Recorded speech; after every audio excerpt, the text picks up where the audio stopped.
Okay, this week on Convincing Idiots, and It Came From GenX, we will review different things we've watched, different things we've seen, different things we've heard. And we have the idiot question of the week. DC, are the changes good? Are the changes bad? Do we agree? Do we like them going forward? And the main topic, the main course, it is we are having a party. This Christmas spectacular that we're enjoying, the combination of the two podcasts together, we are having a party. And in this party, what are we bringing? Music, food, TV, what are we bringing to our Christmas spectacular? All of that and more this week on Convincing Idiots, and It Came From GenX. All right, test.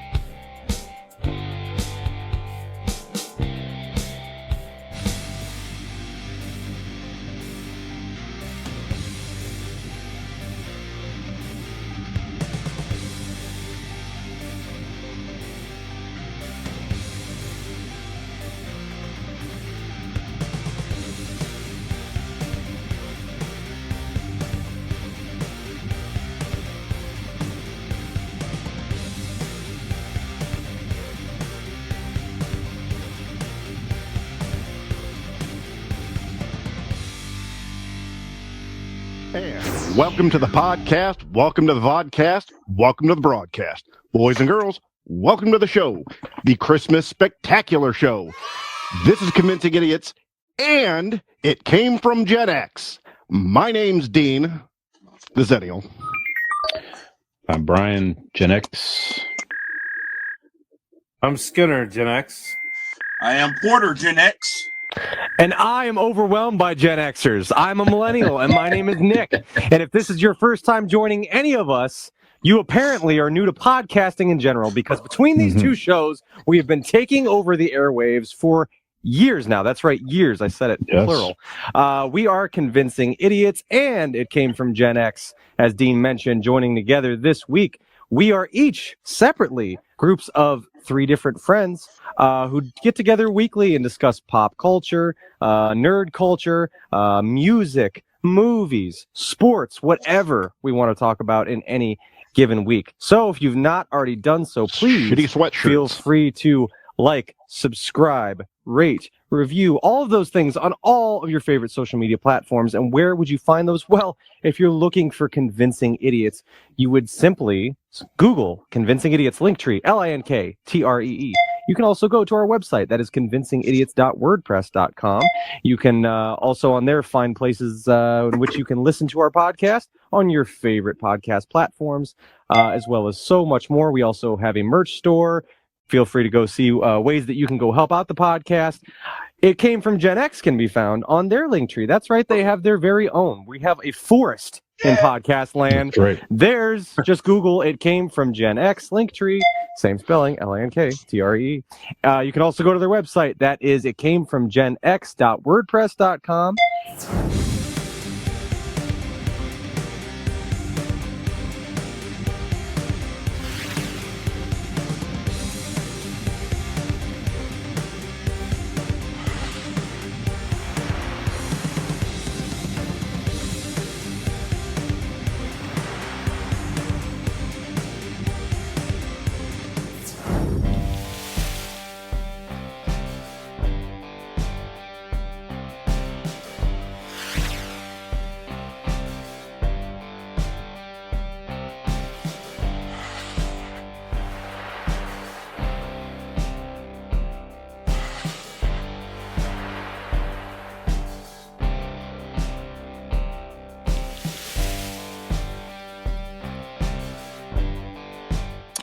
So, 'tis the season, right? To be around friends and loved ones. I am gathered together here with some of my friends, Michael Skinner and Keith Porter, and my loved one, Brian Fisher, and Dean's here as well. And we're just getting together. It's the holiday season. We're having a virtual holiday party And we just he snuck in the side door there while we were carrying on and having a good I'm time. gonna stick it in your back door. But well, before we get too deep into the festivities here, it's gonna be deep. like I said, we're getting together, combining forces this week to get together for the holidays. This is probably long overdue, as you know, if you've listened to either one of our shows. We've mentioned that Brian doubles on both of our shows. So Brian is a member of both podcasts, and we're colliding. That's right. You heard it first. Here. Brian goes both ways. He sure does. That is correct. That is correct. Dean, Nick. Yeah. Which one of us is the wife and which one of us is the side chick? You know what? I like to think you guys are the wife, not only because you're older, but also because you guys were there first, and so technically, okay, right? You could have just said that. You didn't have to say older. You could have opened with there first. The reality football days was you guys recording, right? You're dating. Fair enough, then you got married. It came from Gen X, but Convincing Idiots is the young thing on the side. Sure, so there you go. Young and a little embarrassing. He doesn't want to take him out in front of his friends. Yes. Make sure he goes to a seedy motel. You know. I tell both groups they're the main thing. Of course you do. You guys are the main thing. Those other guys don't have it together just yet. You know, it's you guys. But you guys. Yeah. Do we know there's not a third podcast he's working on? We don't know. I don't know that. You don't know that. That's right. So anyway, we're joined together. Brian, why don't you start us off? So being that you are the main thread that ties this whole thing together, Pivot man. Why don't you go ahead and maybe tell us what you've been up to, if you want to dig into the backstory at all of any of this, or whatever. The floor is yours, sir. Yeah, just real quick up to last weekend went to see Ace Frehley in Kent with an old friend of mine, Jim Cunningham. We met 35 years ago in 1987. That's the first thing we did was see Ace Frehley together back in 1987, and we're still seeing him. Had a great time last Friday in the Kent stage. Yes. Did he play Snowblind? I think he did, actually. Yeah. Awesome. I think he did. Awesome. Yeah. Could I mention that Nick told Brian to go ahead and explain his friendship with Gen X and with us, and he ends up talking about somebody completely fucking different. There is a third person. I'm going to get to that. Chick. Thank you. And he just came out with that. I think Jim is the baby mama. That's right. That's right. I'll get to that. Then on Saturday, I had a nice evening with my daughter, my lovely daughter Peyton, and her boyfriend Joey. Went out and saw a live band and went out to Luigi's Pizza. Had a great evening. Yeah, but I would say the quick story here, real quick. And so Keith, he's been on our show before. He started this whole thing. So he had an idea. He wanted to do a football show. So blame him. To blame him, exactly.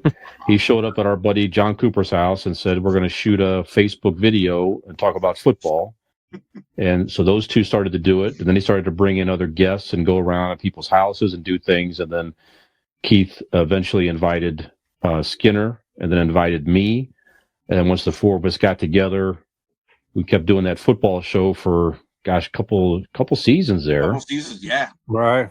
And then the football show ended. And we wanted to keep going in the off season, and that's what sort of sprung the idea of It Came From Gen X, so we could do, just keep it going all year round and just do different topics and stuff like that. And then my experience on the football show, Dean, Nick, and I talked about putting a podcast together years ago. We mentioned this on prior episodes. So my knowledge I gained from doing the football show allowed the three of us to do our own podcast here. So, because of Keith's idea and pushing us to do something, got it going. I get one a year. Yeah. One good idea a year. Yeah. So it's been a great ride with everybody. I enjoyed doing both shows, and way to make it count, buddy. Nice job. That's right. So it's been a pleasure. And honestly, it's brought all of us in our own friend groups closer together. It really has. It's kept us all more connected. And so it's been a great experience. So and the most important thing is we got to meet Porter. So that's really the best part about all this. And irony and all that, my idea for this year is to quit. So that's funny. It's good to meet you. Well, Keith, why don't you keep it going, Keith? Any so what you've been up to, and any thoughts you have on all this, whatever. Go ahead. Well, you know what? It's amazing how an idea can spark something because I obviously didn't invent podcasts, but I got tired of everybody every year saying, "Man, you should have your own football show," because I just always predict what's going to happen, and I just was seeing Steelers going to do this. Steelers going to do that. Steelers this. Yeah, that's what that's his football knowledge. That's your Cleveland Brown hole. And so anyway, Cleveland Brown hole. Just seeing what everybody else was doing. You know what I'm saying? And it's just amazing what's come from it. But it's like brought people together. But you know what though? I think the best is yet to come. I think we're just scratching the surface of what's going to happen here. You know, we're not getting in on the ground floor of social media, but we're doing our thing, and I think we're doing it pretty doggone good. And I think better things are going to come from this. So I'm really excited about it, and I had a great weekend. By the way, my son took me to the range. I got to shoot for the first time. You know, I've been sitting on my block forever, and finally got to fire that sucker 100 rounds. We shot about 200 rounds, and so that was pretty an amazing day. And just came from the studio tonight, laying down tracks. My bands were doing a Christmas song and shooting a video for it. We recorded Rock On. We're shooting a video for that. And we're going to record YYZ by Rush to shoot a video for that and put it all out. Yeah. So I'm excited. Nice. But good to see you guys, man. Good to be back here with Nick and Dean. And I'm looking forward to this train wreck. Now let Piehole speak. Yeah, the best things to come when he stops talking about the damn Steelers and how bad they are. That's when things will be good, you know? I haven't even mentioned them. No, you know, real quick, I think back that first time that I was on the air with you guys, it was in my basement at the other house. And I remember, I'm like, okay, these are two of my brothers I've known for 20, 25, 30 years. I was nervous as hell. I'm not going to lie. You go back and watch that first episode with me. Oh, my God. I couldn't speak, and if I did, I was talking like a goddamn robot. You know, like a deer caught in the headlights. But then Fisher came on, and he was like I think he was what broke the ice for me, because not only did we have to have Keith and John there, but with Fisher, made things a lot smoother, and we just kept getting better and better. I thought we got funnier and funnier with that other show. Unfortunately, football is so flooded. That's why we decided to do something different. So, but yeah, I go back and watch some of those old episodes, and it's like, God damn, Skinner, would you loosen up already, for God's sakes? Yeah, it was terrible, but I'm so glad we're still doing this here. Working on 4 years now. That's amazing. My better half sits over here. You know, I'm downstairs at the corner of my bedroom, and she goes to bed early too. And she'll look over every once in a while. She just shakes her head. She's like, I can only imagine what's being said on the other side of the microphone. So it is good to meet you guys on screen. Absolutely feel like I know you guys. Well. You know, we got to get something together where we all get together, hang out, drink some beers, some I haven't met Nick sodas, and next Thursday. You're not missing Thursday. Next Thursday. This is it. Yes. Are you guys coming Thursday? If so, that's great. We'll have a beer then. So yeah. Hey, Nick, glad to be here. Real quick. Yeah. I don't want to correct you, but when you were giving out the, media places where they can find the shows, you forgot one important one. Boss Code Media. No. I did forget Boss Code. I did forget Boss Code. I usually do them, but I had so many websites. It's like double the duty this time. I panicked. I crumbled under pressure. But you totally forgot www.men's toes of all races. Don't forget that one. How can I forget? It's saved. You know why? Because I never have to type it. I'm trying to write this down. Hold on. It's saved in my favorite places. I never have to type it. You know what I mean? That's how we make our long green, Yeah. I did, by the way, since we're circling back, I did forget to mention Boss Code Media, which if you've listened to Convincing Idiots, you hear me say it all the time, but came from Gen X on there as well. Boss Code Media is available on any of your app stores on your smartphone or your smart TV. It's a bunch of original content from content creators all over the place, and we both happen to make the cut on Boss Code Media, so be sure to check out Boss Code TV today. That's right. And all that, Skinner, all these years, you're only slightly terrible now. So just yeah. Well, that's a step up from being just god awful. So I'll take that. Mm-hmm. Yeah, improvement is improvement. That's right. Take what you can get. Dean, how are you, sir? I'm good. All right. Cool. I've been great. I had a great weekend. I did. We went to 2 Christmas parties this weekend. My wife's with the union, so we went and the kids got to sit with Santa and all that stuff. And the Grinch was there and made cookies and reindeer food. My Christmas party was at the Works in Cuyahoga Falls, which was a lot of fun. They have got duck pin bowling, which is like it's a short bowling lane. Yeah. And yeah, it's a blast. They got the Ninja Turtles, like a new Ninja Turtles arcade game, which I beat that night, by the way. Nice place. Go me. And yeah, it was a really cool place. So had a lot of fun. And also not to brag here, but I'm gonna, because it's pretty incredible. My wife got me a PS5. She couldn't wait to give it to me for Christmas, and multiple people got lucky on that because Lane here, my oldest, say hello, wave, hello. My oldest here on winter break. My youngest Oliver upstairs. They've been enjoying the PS5 as well. So yeah, very very spoiled. But asleep. I'm playing, but I'm remembering the pact. Right, you can't. And she got so that brings up a good point. She got us the new Spider-Man. Well, it's not new because it came out with PS5, but the Miles Morales game, which is an absolute blast. Yes, incredible game, so much fun. So don't go any further. Tell him I said go to bed. I know, we made a pact. Keith says go to bed right here in the bottom. I'm coming over with a pair of flip flops and a bag of nickels. Oh, he's gonna beat you with flip flops and nickels if you don't get upstairs. All right. Can I keep you? Can you make them just go to bed like that anytime? Anytime, brother. All right. Do I have to pay for you to beat me with the flip flop and nickels? We need to conversate something. Like I said. Okay. Yes. That's what I do. I scare children.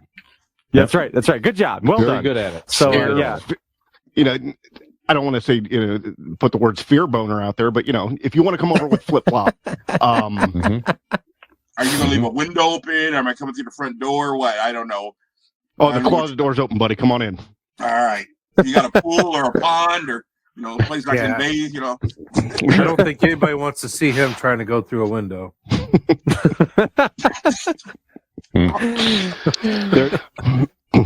There may or may not have been a story where Keith may or may not have been nude walking around my home one evening. Oh, he wasn't walking. His ass was he was streaking. I wasn't walking. If this ends up with him getting stuck in an opening and you trying to paint his bum like a reindeer or a deer on the wall, I've heard this Winnie the Pooh story before. I feel like I've been here. Was he completely nude or was he doing Winnie the Pooh? A t-shirt and nothing on the bottom? I didn't know that. Naked. Actually, I didn't even have on hair grease. As we can see Porter right now, all we know for a fact is he is wearing a red t-shirt. We can't see what. So that's Winnie the Pooh attire. Last I checked. Yep, that's right. Red t-shirt, nothing else. But no, good weekend. Christmas parties. Played some video games. Had a couple hockey games, but it was fun weekend. Good and all in all. So I guess if Dean would like to share it with us, the mystery that is his weekend, he can do so now if he'd like to. I don't think you really deserve it, but I'll give you a little bit. Okay. I watched. It'll come up in the reviews. I did go and see, and I'll give you a little preview. Violent Night. Yes. Oh, I want to see that. Yeah. I'll preview that in a little bit. But we made cookies with the kids. Nice. Yeah, that I'm just kind of hung out with the kids. Didn't do with a whole or without lot. weed. Did you? Is it With the kids? That's without. Yeah. Oh, okay. But I did have to smoke some, in order to bake cookies with children. No, I can't get over the dichotomy here of Albert Einstein juxtaposed to Moe from the Three Stooges. What is? Oh, well, if you see the Albert Einstein picture, he is with Charlie Chaplin in Charlie Chaplin's older years. Okay, I didn't know that is that picture. And then you have the Three Stooges in the back. Okay, look like And then the most important thing, Keith, that you need to see, and I don't even know if it's on camera, but it is the Hall of Fame Legends poster of the Cleveland Browns. All of our Hall of Fame. No, I didn't know they had if anybody can appreciate. Oh no, there's a lot. No, I can't see it. Bobby Mitchell to Jim Brown. Yeah. So I figured you might appreciate that. Mm-hmm. And on the wall underneath the Charlie Chaplin picture is the photo of all the Browns championships, Super Bowl appearances. Yes, right next to that list great Jewish sports legends. That's right. That's right. No, you guys are talking about Hall of First Fame. of all, let's not insult Rod Carew here. Come on. That's true. All right, real so quick, go my ahead. cousin was in town from San Diego. And I took him to the Hall of Fame. We went through the tour. It was pretty cool. You know, first time, as soon as you walk into the damn gift shop, it's that goddamn black and gold that stares right at you in the face. They put the best up front. Being in What did I tell Canton, you? it should be the Browns. All you run into is that god awful black. I And rest gold. my case. I don't I understand. rest that. my case. I'm a Browns fan, but I do have to give it up to the Steelers. At least they have enough respect. At least they have enough respect to write what they are on their own towels. Thank you, Gene. Terrible. And Is he not getting it? They write terrible on the right because over they're his head. terrible. That's a typical you're Steelers gonna fan. pay It for goes right that. over their You're gonna head. pay for that one. You're gonna pay for that one. I let you in. Yeah, you there did. you go. Hey, at least we hide most of our rape convictions. So. Got respect. Well, y'all are just getting over there getting away with murder, though. That's right. Yeah.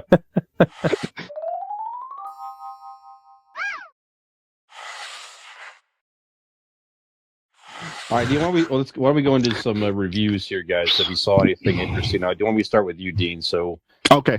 You saw Violent Night. Why don't you give us a review, sir? Violent Night. It is. You take Santa Claus and you add Home Alone and you add damn it, the Hopper from Stranger Things. Yeah, well, he plays Santa Claus. Yeah, he plays Santa Claus. And actually, Beverly D'Angelo plays the mother in it. Oh wow! Oh, okay. Yeah, Oh, shit. and Okay. it's a very good. But anyways, you have Die Hard. That was the movie I was trying to think of. So Die Hard, Home Alone with Santa. You mix it all up, and it's just it's violence porn, and it's fantastic. Yeah, it looked like fun. Wow. It is probably the only movie I remember seeing in the theater that made me. It wasn't like a jump scare. It was more of like a oh my god! Like there was a scene that was so the violence, the act, whatever you want to call it, happened, and it made me cringe. It was freaking awesome. All right, they did a great job. The story is. It's Santa killing people. So if you go in there not expecting Casablanca, because nice. I heard some of you haven't seen Casablanca, so shame on you. Greatest movie ever made. That's right. How dare you? Rich the man. It is fantastic. I recommend it. It is going to be a holiday staple for me going forward. Very good. Excellent. Okay, and you're also casting stones there. Indiana Jones. Yeah, I'm getting to it. You're casting shadows there for Casablanca, Indiana Jones. You got to put 30 years of movies into 30 days. He's comparing Casablanca to Indiana Jones. Are you serious? Yeah, there's no comparison. I mean, Indiana Jones is fun and cool. Go back 30 years come on, if you're looking at a film itself. I wasn't talking about comparing the movies. I just mean the timeline. No. Mr. Toes over here hasn't seen Indiana Jones. That's what I'm getting at. Oh, I know. I listened to that episode. Shameful. Never, not one of them. You've never seen Indiana Jones, eh? Hey, millennial. None of them. Shut it. None of them. I've seen Indiana Jones, dude. All of them. Even the shitty Crystal Skull one. I've seen all of them. I sat through Shia LaBeouf. God damn it. Anything else, Dean, you've seen? Yeah, one more real quick because I know there's a bunch of us here. Has any of you seen the show on Netflix called Murderville? No. Well, you're really dark, aren't you? No. This is a comedy. It's Will Arnett does this improv thing where he and the rest of the cast has a script and they take a celebrity, blindfold them, bring them onto the set, and they have to figure out what's going on by. Oh, I know what you're talking about. I've seen the preview for it. Okay, it is fantastic. I watched a few episodes tonight, but they have there's a Christmas one. episode. Yeah. Yep. Right. With Jason Bateman. Have you guys seen that show, Kill Your Mom with a Pitchfork? What can I say? I'm in the holiday spirit. I'll have to check I that one highly out. recommend Murderville, Okay. especially the Who Killed Santa episode. Okay. Will Arnett's fantastic in it. He plays like the lead detective, kind of a gruff, kind of late 80s, early 90s style. I lost my kids and my wife's divorcing me and I got nothing left. That sort of thing. So, yeah, I highly recommend it. Cool. Very good. Who's All next? Check that out. Skinner, you see anything interesting over the past week? No, it's been too damn busy for me to watch anything this week, unfortunately. All right, But that- Keith? Sorry, go ahead. No, I'd say, yeah, with Michael's wedding and the family in town, I just said, it's been busy whirlwind. So be glad to get some quiet time again. Sure, absolutely. Yeah. Keith, you see anything interesting? Yeah, I got a couple of things. I was looking forward to this segment. I didn't know we were going to do it tonight, but I'm glad we did. On Netflix, I came across a series called Warrior Nun. It is so good. I keep trying to recommend it to these guys. Oh my gosh, it was just an amazing show. There's this sect of warrior nuns, and one of them is chosen to have a angel's halo put in their back inside their body, and they just get these amazing powers. And during the transference one night, because the main nun was dying, the enemy bust through the door, and they had to put it in another room inside a girl who was dead that they had just brought in, for morgue purposes. And she wakes up. And not only was she dead, but before she died, she was a paraplegic. Yeah, so she never was. walked. And she just wakes up, and she's Jackie Chan. Man, really awesome. You got to check that one out. Okay. But Fisher, Skinner, since you guys always getting on me for not watching old stuff that I should have watched, I have started a show that took me 20 years to watch. Everybody swore it was great. Can't believe I never watched it. I mean, I'm totally addicted. It is as good as everybody said. 24. Oh yeah. That's a good, About that's a damn very time. good show. I I've know never seen it. Hey, I'm working my way down, Skinner. Give me a break. Yeah, I was an avid 24 watcher when it was on. I thought it was very Oh my gosh, concept. loving it. Little far-fetched, but you got, it's TV. You gotta. Well, if you go back 20 years, that premise had never been done before, so it was pretty cool. And to real watch time. it in real time.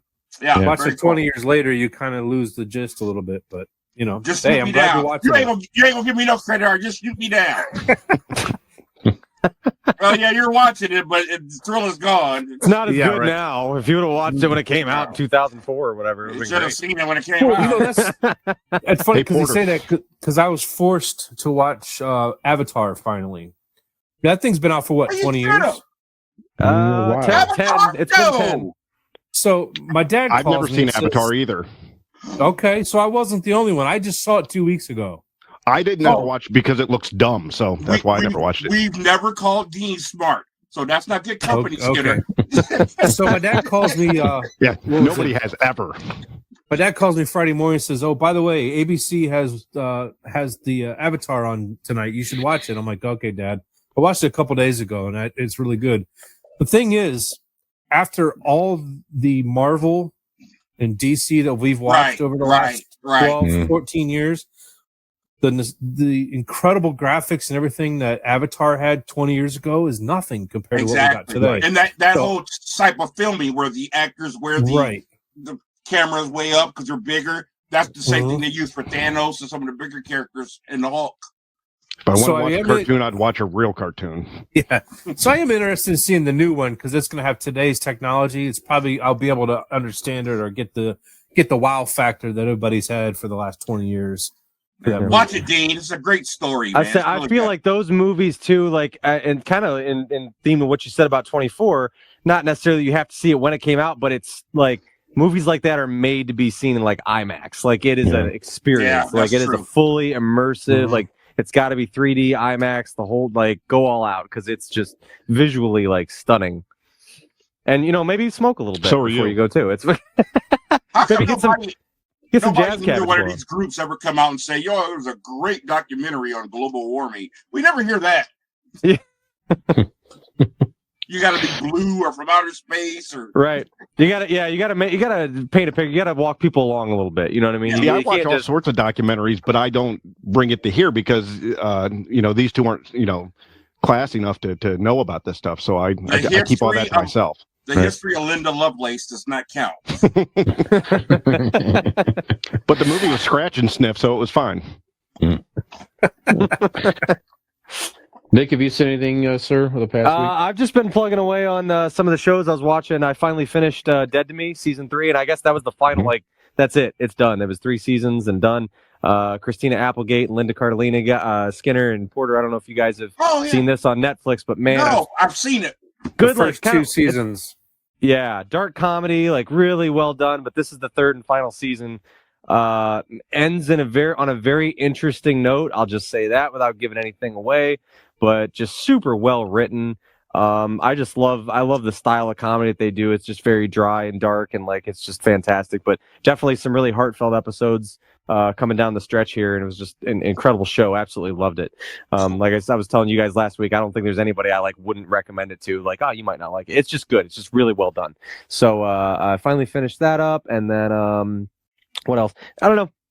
The story, I know it's not a TV show, it's not a movie, but the storyline of this Miles Morales game is pretty fucking cool. It's kind of like Spider-Verse, but it's different. And, you know, it's like the Prowler's involved, but like he knows that Miles is Spider-Man, he's taking over for Spider-Man. It's a cool storyline. So I'm only, like 25% of the way through game, but I do recommend the game. It's awesome. These games anymore are insane. Like just the graphics, like there was one part where like, you know, Miles is wearing like this sweater, right? And he hugs this girl that's his friend or whatever, and she comes in the apartment, she hugs him. And as she drags her fingers away from his sweater, you can see briefly the prints of her fingers where they drug across her sweater. And then it's amazing. You can see every like hair follicle like on it's just wild. But that's really awesome. cool. And then I did watch kind of a throwback movie. It was kind of, I don't know if you want to call it an action movie necessarily, but it's definitely got some high intensity moments in it. Definitely in tone with the holidays. It kind of takes place at all. It's like a little Die Hardish, but not quite. But 1996 is Jingle All the Way. Just a fantastic crime. Great holiday movie for the family. Great action sequence at the end. Throwback? Great. It's a throwback to when I was like 8. You know what I mean? It is. Oh, my God. Jingle All the Way. Somebody delete him.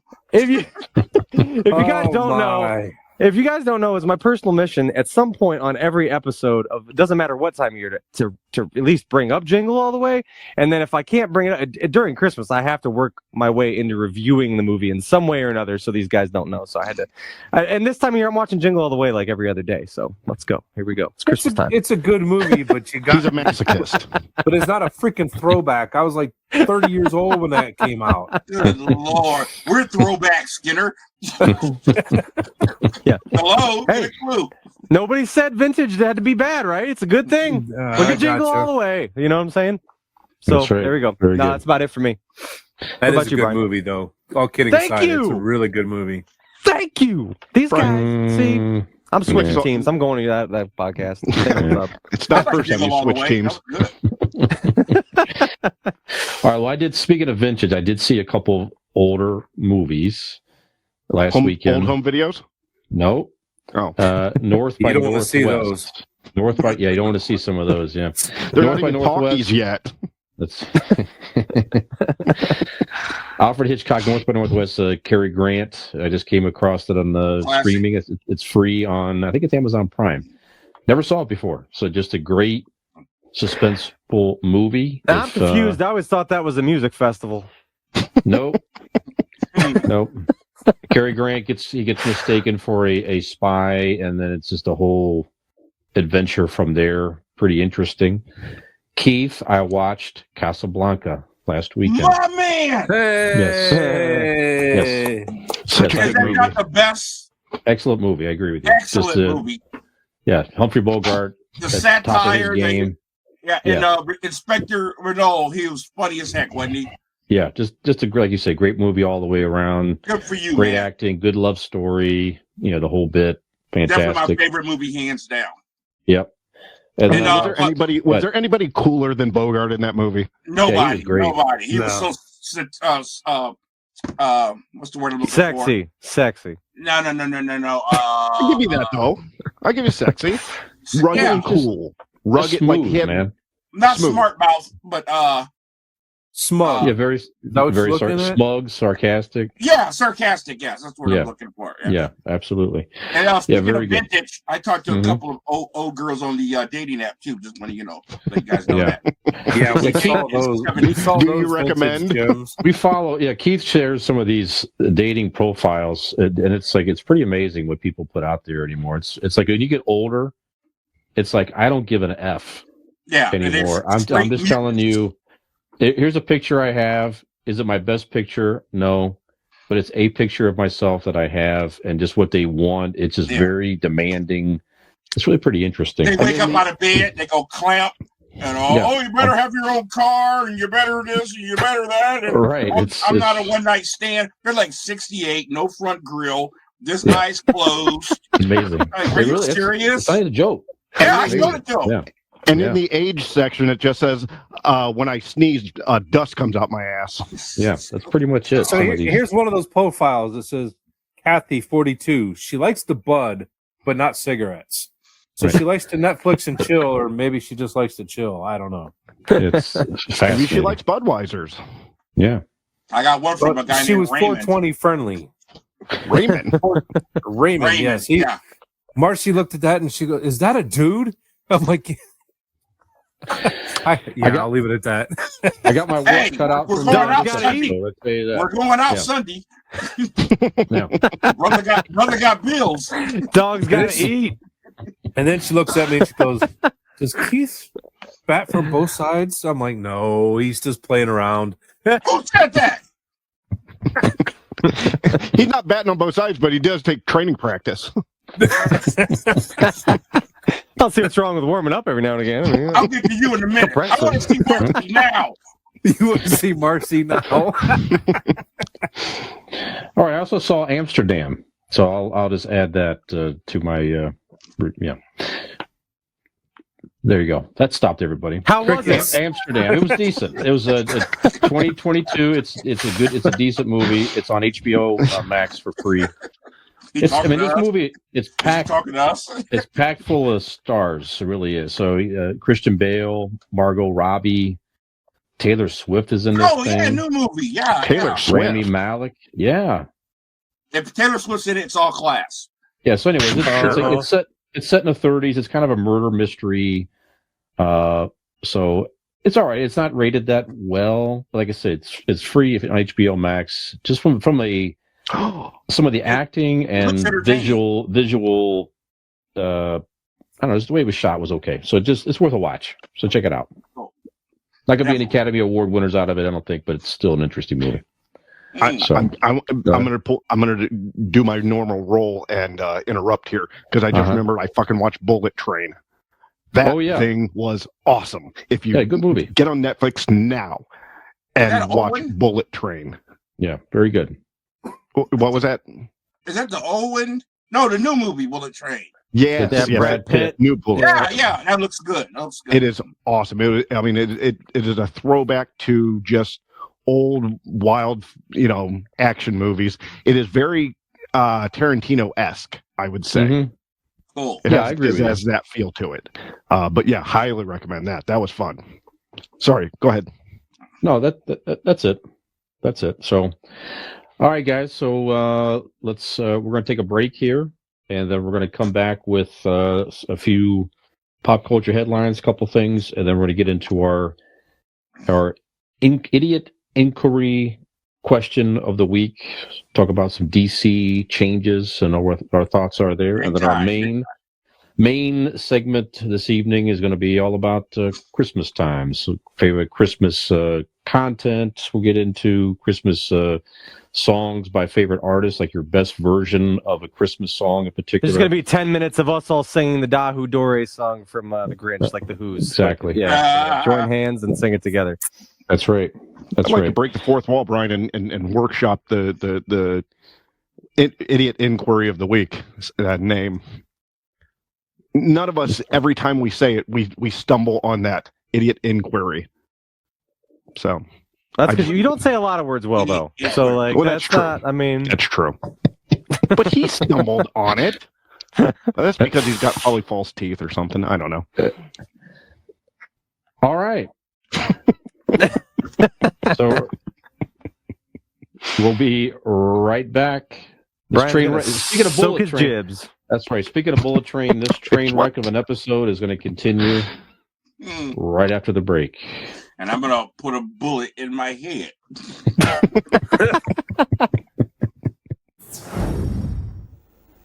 What you give a busy executive who hasn't a minute to spare? A Timex quartz with hands, accurate to a second a day. What you give a super mum who's cooked Christmas dinner? A Timex dress watch, perfect for timing the turkey. What you give two young people who wish Christmas could last forever? Two Timex watches. Christmas presents that last and last. Trust Timex to solve the present problem.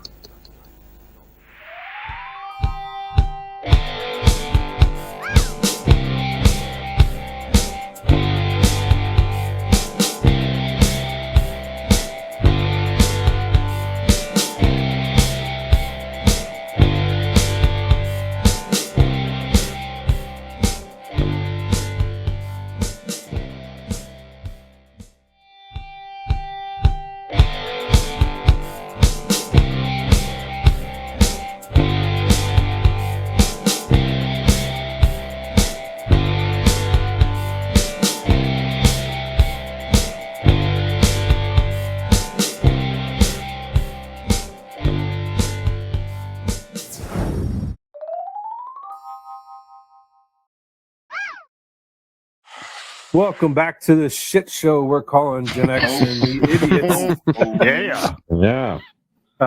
Hope you've enjoyed the show so far. We're going to go into some pop culture and some pop culture history. Take it away, Fish. All right. Thank you. Big old fish.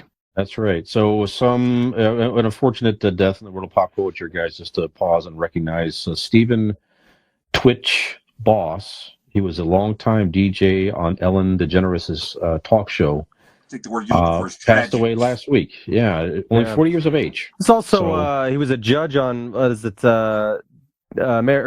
I don't know if it was America's Got Talent, but he also was a judge. No, he was a contestant on So You Can Dance, right? And Star Search. He's a runner-up on Star Search too. Okay, gotcha. Yeah, very talented guy. I know him basically because my wife watches she loves those dance shows, like So You Think You Can Dance and stuff. She was a big fan of his. It is really sad just because it's like, once again, it just goes to show you it doesn't matter. You might look at this guy's life and all he has and the talent that he has, he had 3 beautiful kids, beautiful wife. I mean, the whole deal. And, it just doesn't matter how glamorous or glorious your life looks from the outside. What someone's going through, they can't escape it. You know what I mean? If something's really getting at them, and there's definitely, if you're feeling like that or having those thoughts, people need to reach out for help. We were just talking about, Jason David Frank a couple weeks ago, a guy from the Power Rangers that, I grew up watching, and same deal, always positive energy. Same with tWich, man. He's just one of those guys that just always had that big smile on his face, that big grin, very uplifting, very positive. He did take his own life. Is that's confirmed? Yes. That was my understanding. Yeah. Okay. That's what they say. But, yep. So very sad. Well, I had said it in the past. I don't know who this gentleman was. I don't know anything about him, but I do just want to reiterate what I had a couple weeks ago. That the number 988, just like 911, but now in America, 988 is the number for the suicide hotline. If this time of the year, holidays are rough for a lot of people.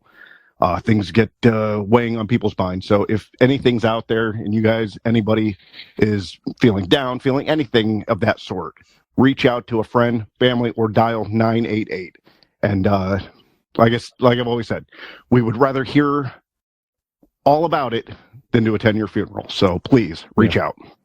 And I just want to add to that. If you think somebody might be suicidal, the number one thing to do is ask them. Ask them. Straight up. Yep. Don't sugarcoat it. It's not a comfortable thing to say, but yeah, right. It's not. Just like you said, it's better to do it than to live in regret and wonder what if. Absolutely. Yeah. Well said, guys. Okay, so Dean did not want to mention this, but Vanna White has been on Wheel of Fortune for 40 years, so congratulations. Dean and his vendetta Vanna. with Vanna White is unrelenting. He just, I don't know what it is. It's like Skinner or Tom Brady. Yeah, I don't know. Just, did she turn you down or something, Dean? Is that what it was? Well, were you a letter on that board? No. First of all, the fact that Tom Brady and Vanna White both look like the same person at this point. I mean, let's get that. There you go. Have the same build. Wow. Wow. All right, they both look like somebody's bougie aunt. Vanna. I never got to see what the big thrill was about her. God bless her. 40 years on the same show. She's an icon, but I never saw what the big deal was about her. Yeah, it's just a thing. It's just well, you had to have somebody manually turn the letters when the show started. They did not have the technology to just flash the letters up there. And then you don't need a person to do it anymore. But it's just the whole you didn't thing. You didn't back then, though. You could have had somebody behind the board. I suppose. They just, it was a gimmick of having the legs there and the. We've literally replaced human cashiers and people on the other side of the phone with your bank or credit card with machines. But Vanna White, that job is locked down forever. She's still doing it. Someone manage those touchscreen letters forever. We have replaced people narrating videos on YouTube. You got computers narrating videos. Right. Yeah. With horrible vernacular. Yeah. That's right. All right. Well, congratulations, Vanna, for a long career with Pat Sajak there. Oh, so my this boyfriend told me to listen to this podcast. It sounds like this. That's right. He's from Akron, Ohio. Right horrible. Right next to Vasillin. Yeah. Horrible. All right, so guys, this week in pop culture history, December 14th, all the way back in 1977, Saturday Night Fever was released in theaters. In my opinion, the movie was John Travolta was a fan. Seeing him dance in the movie is worth seeing the movie itself. But in my book, one of the best soundtracks of any movie, in my opinion. Brian, if I may interrupt, you're 100% correct. It was one of the best soundtracks of all time because it featured one of the greatest bands of brothers ever to record music, and it was none other than Barry Gibb and his brother Robin. That's right, none other than the Bee Gees. Heavenly. Great soundtrack. Fantastic. Heavenly. Excellent. Awesome. And again, with the fear boner I got now. That's right. That's right, Dean. I have stricken fear in both your heart and your penis. Did you say penis or panties? We don't. You be the judge, Dean. You be the judge. Whatever works best for you.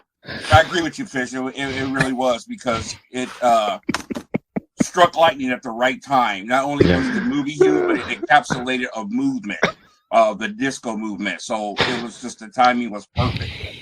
And man, just a great song, great movie, great story. Absolutely. Definitely catapulted John Travolta back then as well. His movie stardom. Twofold, as a dancer and as an actor. You're right. Yeah, he went from there to Urban Cowboy right after that. Yeah, and every movie after he was like notorious for his dancing as well as his acting after that. So he cleaned up. Yeah, very good. If you've never seen it, like I said, if you just see the scenes with John Travolta dancing at the disco, that's worth watching it in itself. So, yeah. All right. And then in 1978, December the 15th, now we're shooting this on December the 15th, so the Laserdisc, also known as Disco Vision, came to the United States. So, I remember a friend of ours. I remember Chuck Wiley that we went to school with. Yeah. Yeah. So his family had a laser disc, and I remember back then he had a handful of discs, including Raiders of the Lost Ark. Not to just to mention that, but so we watched. That's an Indiana Jones movie. That's an Indiana Jones movie. He's got a whip. There's a hat. You should see it sometime. Han Solo. Indiana Jones and laser disc. Yeah. The Curse of the Laser Disc.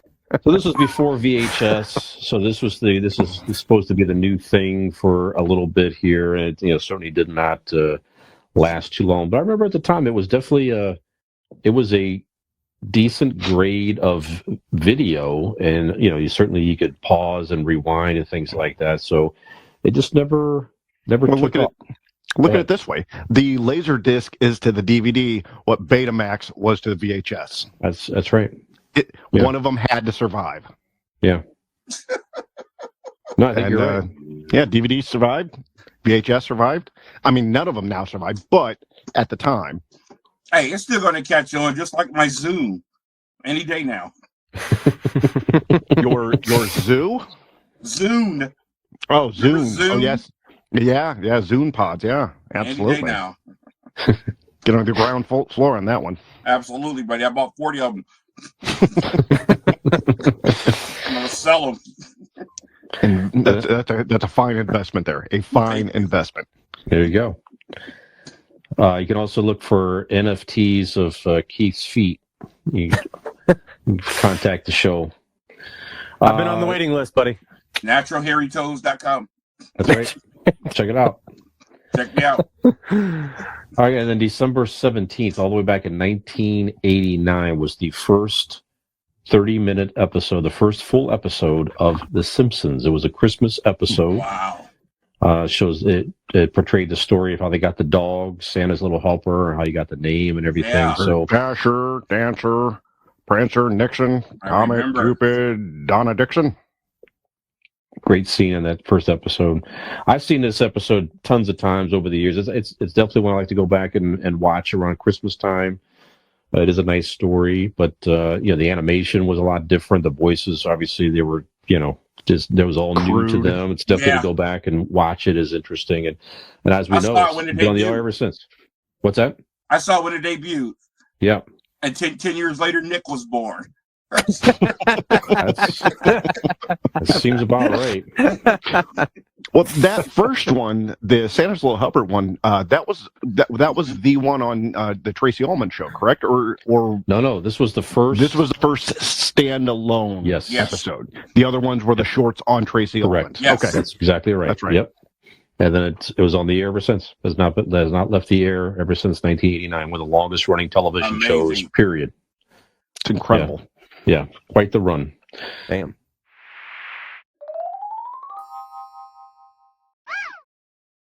All right.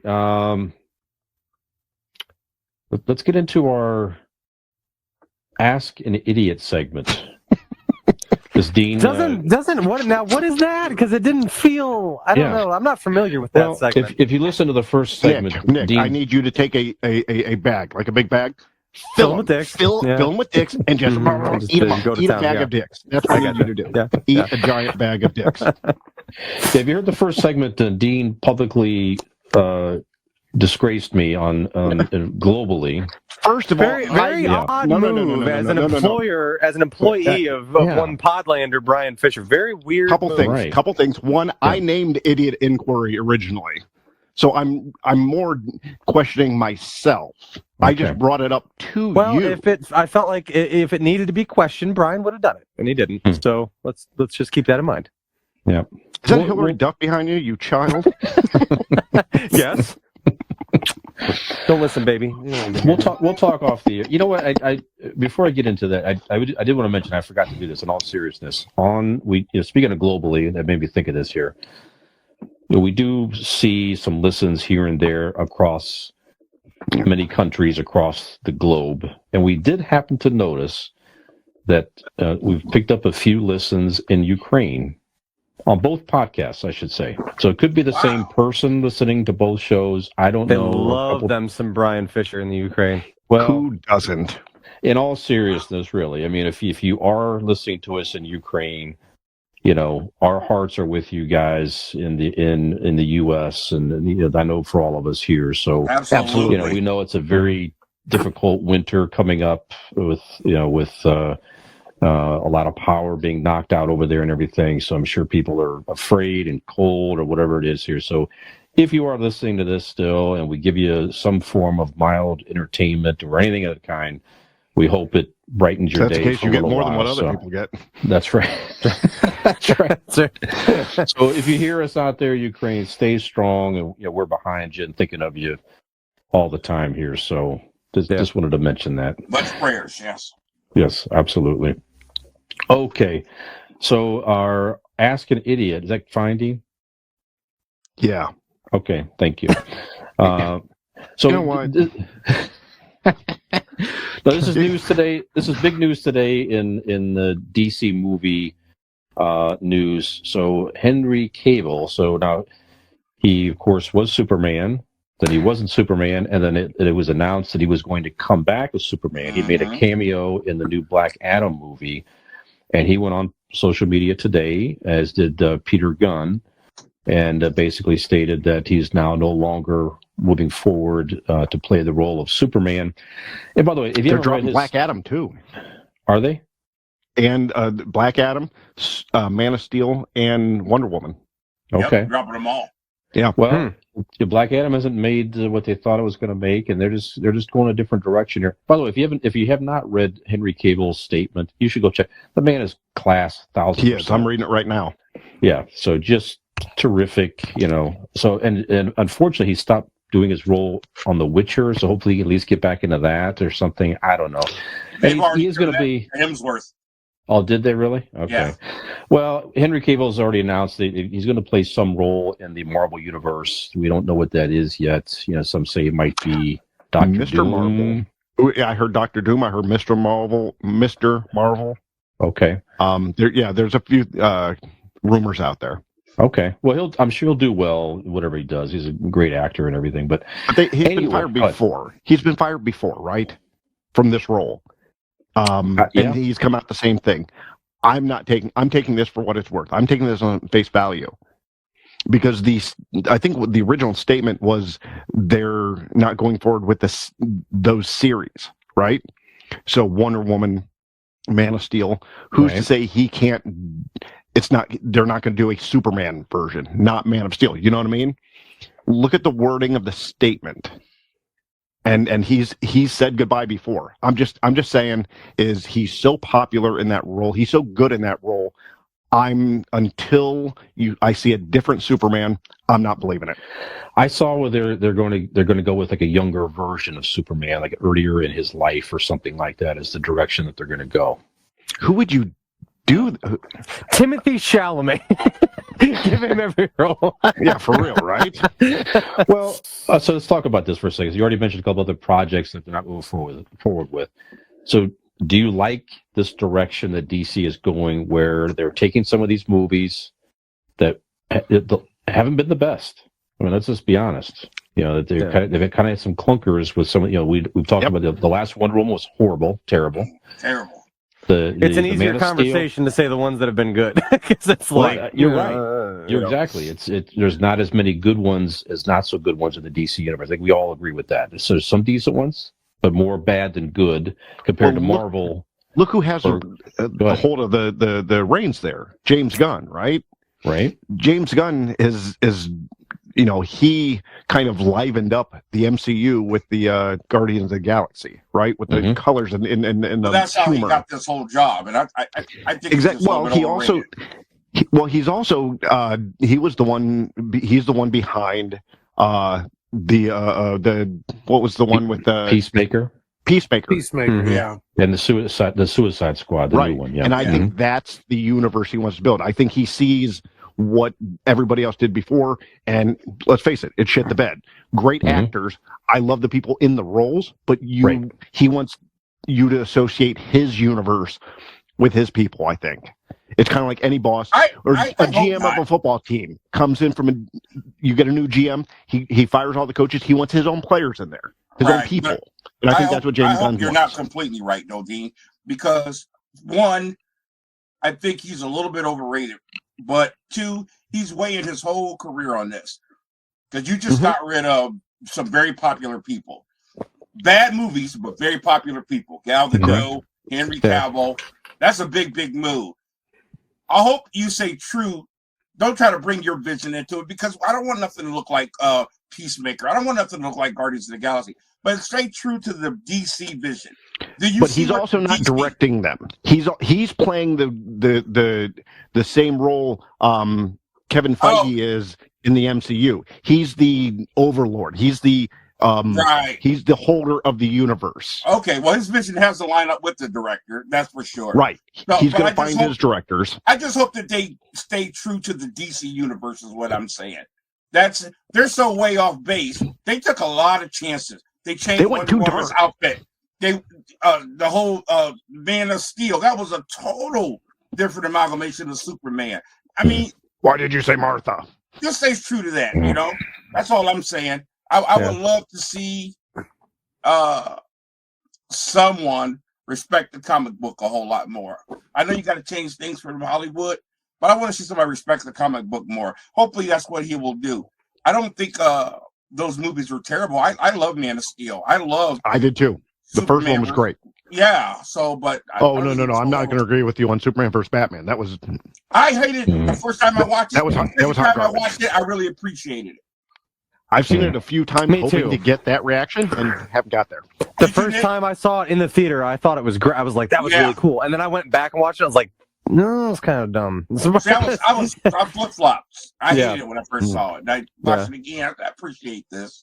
Okay. They became best friends because they have their mothers have the same name. Right there, that statement there describes that movie. Yeah. I don't think. I think what it was is when she said that's his mother's name, it humanized him to brute Batman. Yeah. I think that's what it was. I do understand. He saw him as an alien, as an alien threat, and then it kind of humanized him. I get that, but it was such a quick, like when you're writing a movie, it was such a quick turnaround. Like, you know what I mean? It was like an instant, and you're like, he's literally about to stab him to death, and then that look at Justice League. Look at Justice League. Same thing. A lot of stuff we have to put together in our minds, and then Zack Snyder comes along, makes the movie an hour longer, and some stuff is explained. How do we get here? So a lot of stuff didn't get explained in that movie. But with all of that, that's why we're going to have a new Superman, a new Batman, and you know what I mean? Yeah, remains to be seen. Hope he does a great clean job. the slate. Let's start new. Let's start with the universe that you have with the Suicide Squad, like the with those Cleveland characters. Browns. Get rid of everybody. Get rid of owner. I mean... Now, Brian will agree with me, but the real question here is how much Martian Manhunter can we expect to be seen in this? Because that's Nicholas, the real, that is the hero of the DC universe. You son of a bitch. Yeah, I think they're on the right track with, I think we all like the Robert Pattinson Batman. That's like a truer version of Batman in the comics. That's not the same universe, though. Absolutely. That's Sony. But still, that's okay. It's still a good storyline that they can continue with. I think the Shazam, they're onto something there, perhaps, if they don't screw it up. It'll be interesting to see. But I'm not excited. I still haven't seen Black Adam. I'm just not. I thought it was great. I'm just not excited. I thought it was fantastic to go see it. Everybody that's seen it loved it. It was awesome, but not a whole lot you haven't seen before. But there's a few special things that are primo in that movie. I thought it was fantastic. I think I will see it at some point, but it's one of those things where I'm like, I feel like they've got a home run on their hands. You got The Rock in a superhero movie, and it's and it's like. It's this great thing, and it's the superhero that's never really been explored before on the big screen. The people don't have any of these ideals or anybody else that's ever played them. It seems like it would be a smash hit, but every trailer I've ever seen, I'm like, this is not getting me keyed up to see this movie at all. Like, I'm not seeing anything in these trailers that are like, nothing's selling me on a storyline here or anything, but I mean, at some point, I'm sure I'll get around to seeing it. Well, it'll be streaming next week, so you can watch it. Okay, yeah, HBO, probably? Yeah. Probably. Okay, cool. Yeah, and it's not just like you say. It's not these movies for the most part. Batman did, but it's not generating the buzz. It's like I don't know. Yeah. Keith saw Black Adam. He's like, it's pretty good. I don't know anybody else that's seen it. I don't get that buzz and that excitement. I don't know. So I don't know. So here's my 14-year-old has seen it, but I haven't. That's anything. What do you think? I know you're a big superhero fan, Scott. Are you excited for the changes at DC? Do you think they're going in the right direction by scrapping some of these and kind of starting fresh, or are they making a mistake? Well, we talked about this in our show, is that DC has been so far behind Marvel for so many years that they just keep coming after. A lot of times they're just throwing shit on the wall to see what sticks. Yeah. And they've been doing that for years. Mm-hmm. Now, and I'm with Nick on this. I've seen the trailers for Black Adam. The Rock is cool. He's this big, huge figure that he's been around for years, but I am not excited to see the movie.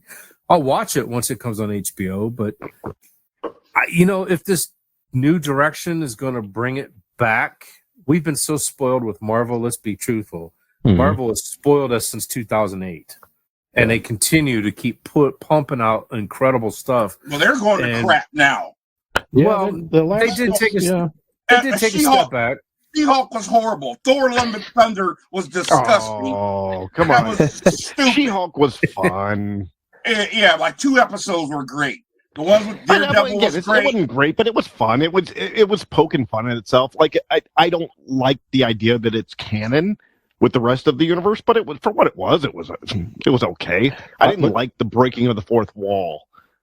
Marvel is rethinking though. I mean, that's in the news now too. Is Marvel's kind of rethinking as Phase 4 did not hit like they thought it might. So they're kind of rethinking. Well, when you started Phase with the 5, Eternals, that was good dog shit. You turned Thor into a comedian.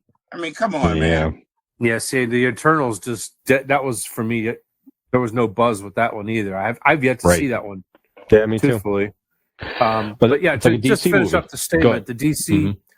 I hope the change is in the right direction. I don't know what it looks like on the other end, but any change is a welcome change because it's been crap for a long time now. So we'll see.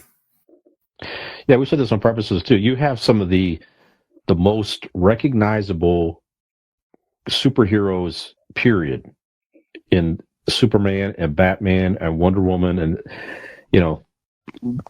people that barely know comic books could. You show them a picture, they'll know those, and just so they have that going for them. They just got to put it together. Can't translate. Yeah. So, all right, I'm kind of with you guys. I think it's a good direction. I think it's what they need to do. It's hopeful. It is hopeful, right? To do something a little bit different. Continue with some of the stuff that's working. Do you think we'll see now? This is they're buzzing about this too. Is there a reason now that Flash movie and the next Aquaman, there's rumors there that maybe they scrap those, or no, they're keeping those. Okay, does there too big budget? And go ahead. Here's the thing, especially with Aquaman, and this is the thing with DC too, where I think Marvel got ahead. Jason Momoa has established himself. Game of Thrones, all type of other stuff. When you look at all the Marvel movies, smartest move they ever made was bringing in my boy to play Iron Man. That he set the whole tone for the franchise. Yep. Big stars in all those parts. Mm-hmm. What did they do in DC? Unknown. Henry Cavill, Gal Gadot, unknown. So a lot of unknown people, and I think that kind of hurt them a little bit. And when Marvel took off, they brought in the right people, big name stars. You add those known personalities to known characters, you get a big movie. Well, I think the original idea, in my opinion, probably the original idea for Henry Cavill is the idea that you're selling Superman. You're not selling the actor.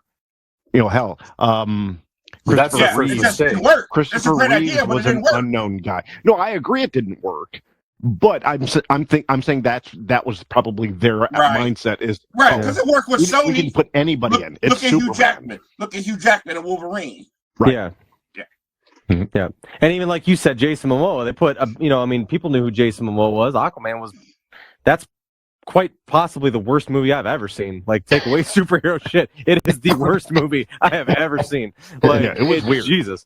And actually, when we saw Black Panther 2, like Wakanda Forever, and I was because my son, we always give him shit because he loved Aquaman. He was, he's little, and every movie he saw, whatever newest movie he saw, was his favorite movie ever. Like, that's just how his brain worked. So, like, when he saw Aquaman, he was like all about Aquaman. I'm like, it's like, did you like it? I'm like, no. And he's like, really? And I'm like, it was really bad. And I'm like, one of my big things was like the effects, the underwater scene. So when we went to see Wakanda Forever, they got Namor and stuff, and I'm like, do you see how this is a lot? Like, you see how it can be done, like underwater scenes, to where you're missing the whole point, Nick. Aquaman was not for us. Right. They knew they were going to make money on the kids because it was Aquaman, and on the women because Jason Momoa had his shirt off. Sure, yeah.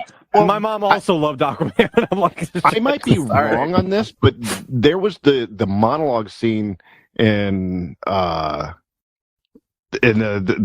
newest Black Panther where that Namor, that guy did the monologue underwater. Like, they filmed him mouthing it the monologue scene underwater. Like he stayed under, and so there you go. Filming, Jason Momoa where the computer is making his hair go like this, and this, in Black Panther, they're filming the guy in water. Good point. Yeah. You know what I mean? It's showing the commitment. Yeah, real good point. Yeah. All right, good stuff, guys. I know we're all huge fans, so we hope the I'm really good changes at do this. well for DC. And right, exactly. That's right. Here's some Dean. That's right. Yes. All right, guys, we're going to take another break here, and then we're going to come back with our main segment this evening, Christmas topics. For it or Songs. against it? Hello, my name is Steve Porter, and I Again. think Christmas topics should be legal in every country. Thank you. Goodbye. I mean, There you have it. do we have to, coming up, Brian? I don't know if it's on your run sheet, but do we have to talk about? Are we like getting like Santa Claus moments? Like what happens if he Are you changing more shit that Brian didn't plan for? But what happens if Santa wrecks his sleigh into something? Well, Does he have insurance? He Because should. if he does, he should have Blake Insurance. Oh, Wait a minute. Blake Insurance is an Erie insurance agency located right here in Barberton, Ohio. And They does he provide need collision?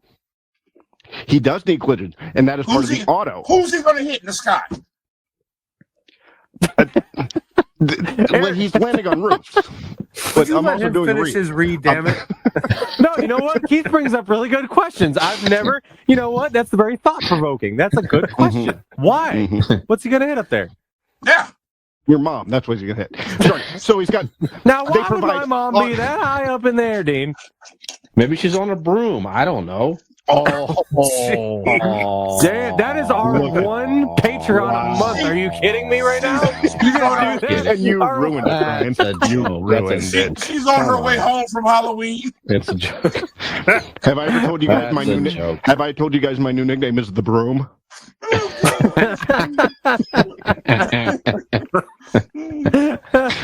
Yeah. Okay.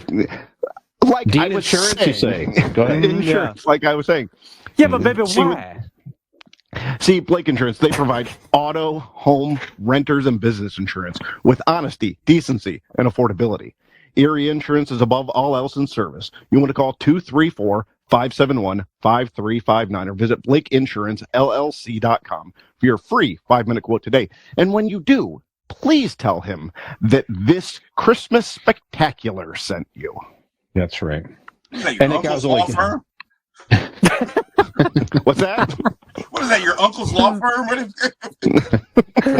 No, it's Blake Insurance. It's an insurance company. They're above done all by else in service. That's and what we hear. my none of my uncles are the beauty that Aaron Blake is. So Oh, no. Okay. That's right. And Nick, I was only kidding about your mother. She's a heart of gold, Nick. No, go ahead and backpedal now. There goes your dollar a month. goddamn nice. No, she has a heart of gold, and that makes me think Mm-hmm. of another sponsor, guys, Golden Heart Tattoo. So if you're in the yes, Northeast Ohio Barberton You. area, go check them out. Golden Heart Tattoo. Scott, who's done work on all of us. My two newer tattoos here. I love Twilight Zone Beautiful. theme. Oh, wow, fish. Yeah, absolutely. Yeah. I know a massage parlor I like to promote. Yeah, no, we don't. This is a family show, dude. Have you just had a tattoo? Do you need very aftercare? long Well, show. head on Very- over to the massage yeah. parlor down. Very demented family who listens to this show, but that's okay. So Golden Heart Tattoo, you can find them goldenhearttattoos.com. You find them on Facebook at Golden Heart Norton, and give them a call, 234-706-2982 for your personal appointment. And Scott gets booked up pretty quickly, so give them a call if you want to get something done maybe yet this year, or make a New Year resolution. Get yourself some. Get a new tattoo. Get There a you new go. tattoo. Why not? Great way to start the year out in 2023. All right, so we're going to take another break, you guys, and come back with our final segment, Christmas stuff. And I'll ask Dean's permission, what we'll call it during the break. Working title. We'll see what Dean's allowed to. What we're allowed to call him. Here are just a few of the hundreds of decorations you can save on at Kmart.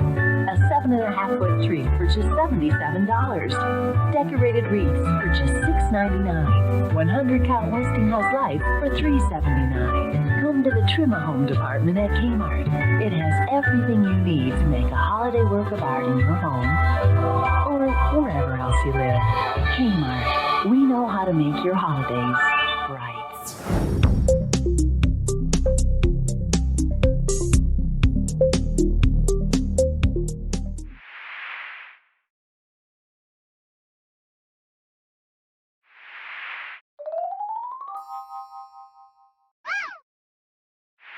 Welcome back, everybody, to this amalgamation of horror. All right. It came from GenX. Came along with Convincing Idiots, and as we expected, the FCC will be all over this. So we are on schedule, on track. I'm telling you, wow. They got no jurisdiction here. You guys got some issues. You guys need like a podcast therapist, something like that. Oh, I'm sure if there's a opening available in the podcast world, Brian will have already filled it. I'm sure he's probably has that position already. Actually, we producer, editor, therapist. Not a lot of people know, but we actually, the three of us, saw a podcast therapist, and they said you guys need a divorce. I believe it. I believe it. I believe it. I believe it. Anyway, hey, you know what? Real quick, we got to give out a little bit of love here. Especially It Came From GenX. Our show is produced by the one and only Mike Skinner Jr., aka the boss, the son of our own Mike Skinner. Excellent at what he does with this show, but we really want to show some love because he got married a little over 2 weeks ago. It was a glorious ceremony in Carrollton. One of the most beautiful weddings I've seen in a long time. It was just awesome from top to bottom. The minister was a little whack, but hey, what are you going to do? Oh, he was a lot whack. Yeah, 1-800 preacher. What do you expect? But, take what you can get. Yeah, but other than that, it was just beautiful. Beautiful bride, beautiful ceremony, and we want to tell her how much we love him and proud of him. You did good, son. You did good, boy. Keep that girl close with a shotgun.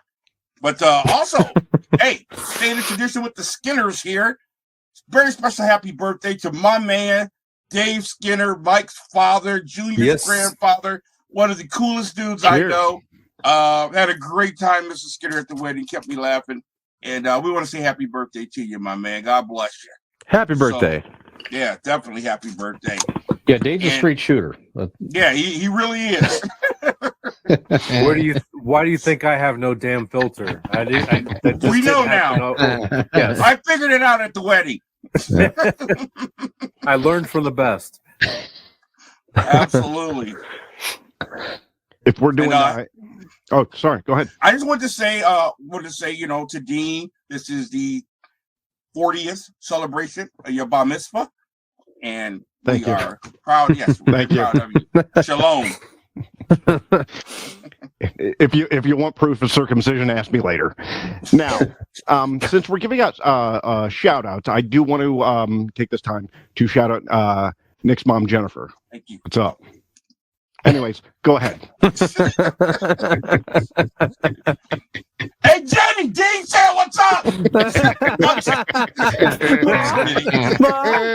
Mom? Guess who's coming to dinner?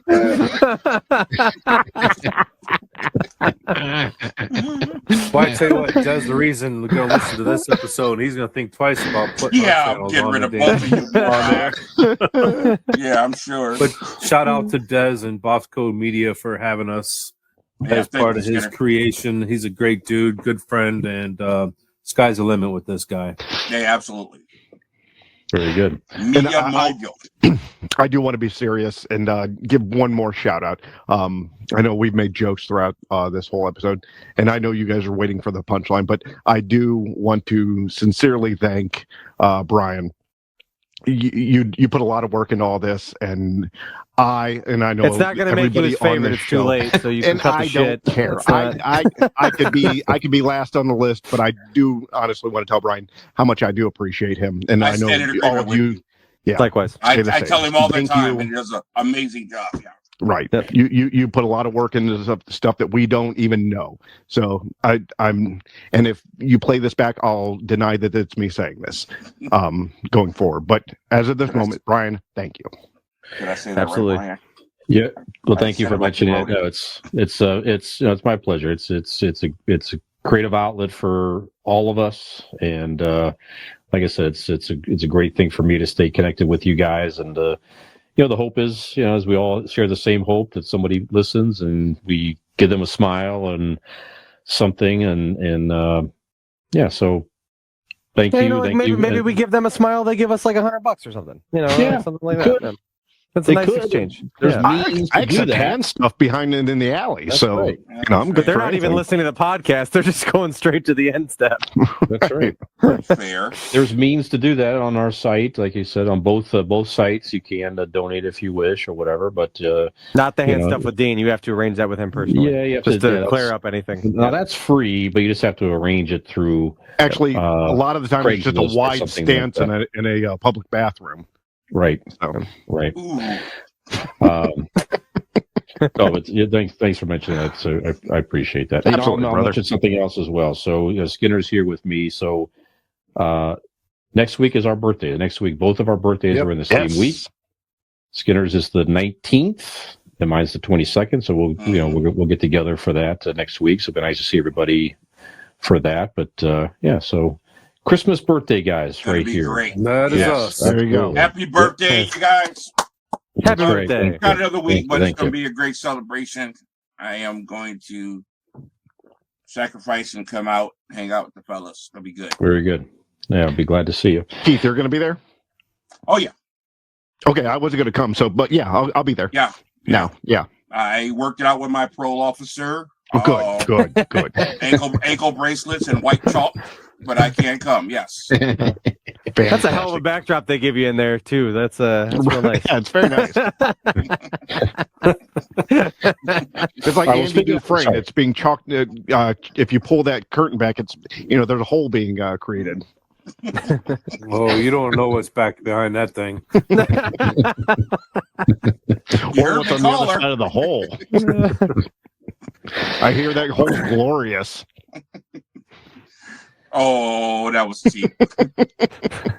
Well, guys, speaking of parties, speaking of birthday parties and Christmas parties and all that, so that is our final segment is like a Christmas party segment. So we're all at a Christmas party, and what is it? What's there for you? What are you bringing? What do you want to hear? What do you want to see? So do you have a particular Christmas song by a particular artist that you need to hear every Christmas season?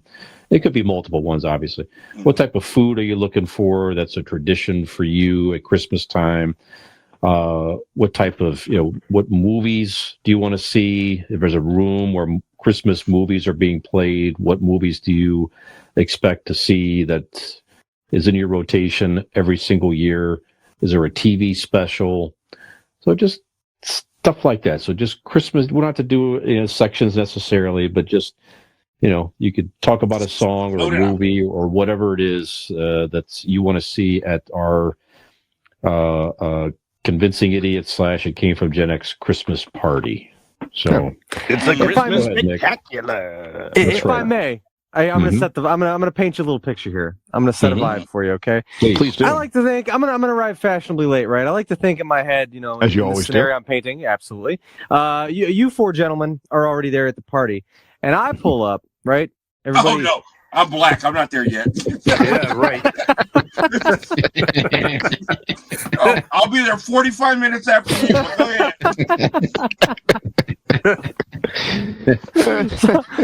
Okay, so maybe I wait till a little bit later, and I'm even later than Keith, right? But everybody's there.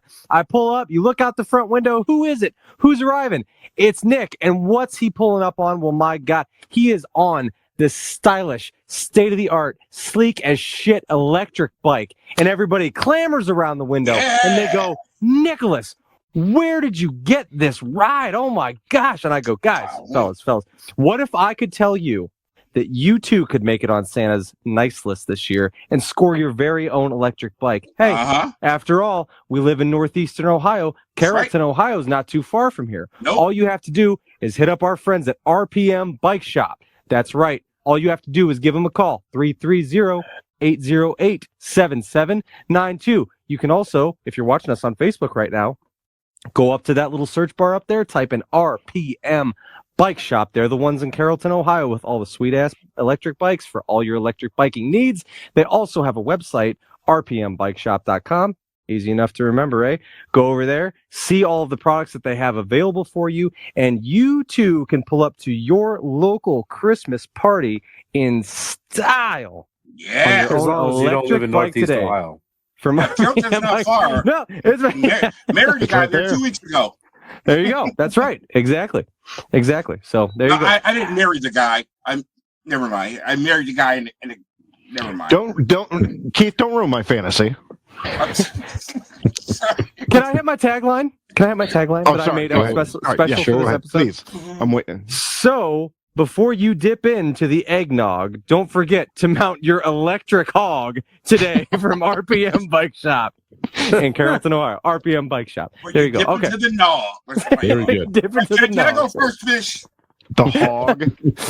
Can I go I'm gonna first? put an electrode on my balls and you get on my hog. What's at the Christmas party? Actually, electric hog is something that apparently, like, my wife keeps in the nightstand. I'm not allowed to get in that drawer, but electric hog is something that drawer makes a lot of noise.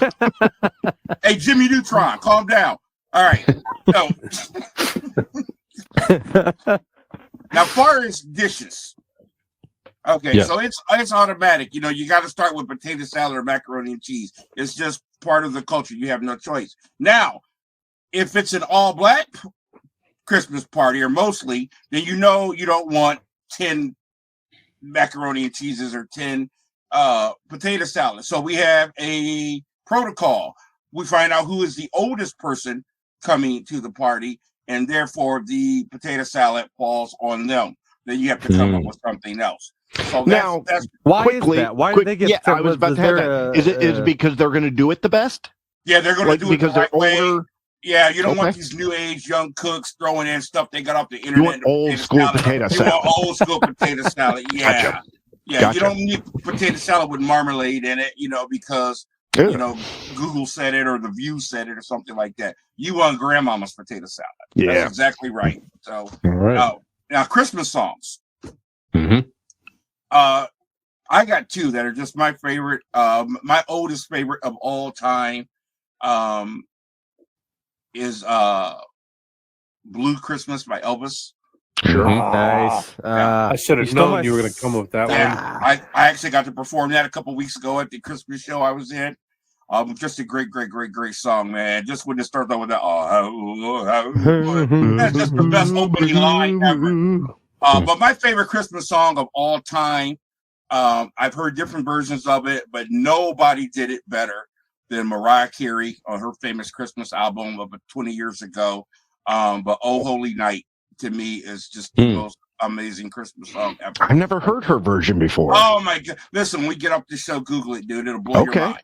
Because that's my favorite Christmas song. Yeah, it will blow your mind. Okay. Just brilliant. I worked at Quonset Hut when that album came out, and we couldn't keep it in the store. They were coming in every day looking for that album, mostly because of that song. So, nice. Quonset Hut was a store that sold records. Explain that to the and when CDs he said and it, tapes. I was thinking when I was a kid, I was like, that was my dream job. When I walked into a Quonset Hut, I was like, I'm going to work here someday. It was the greatest job. It was the greatest job ever, except you didn't make any money. But it was the greatest job ever. To this day, when I smell incense of any kind, I'm just like Quonset Hut. It's like that's exactly what it's like.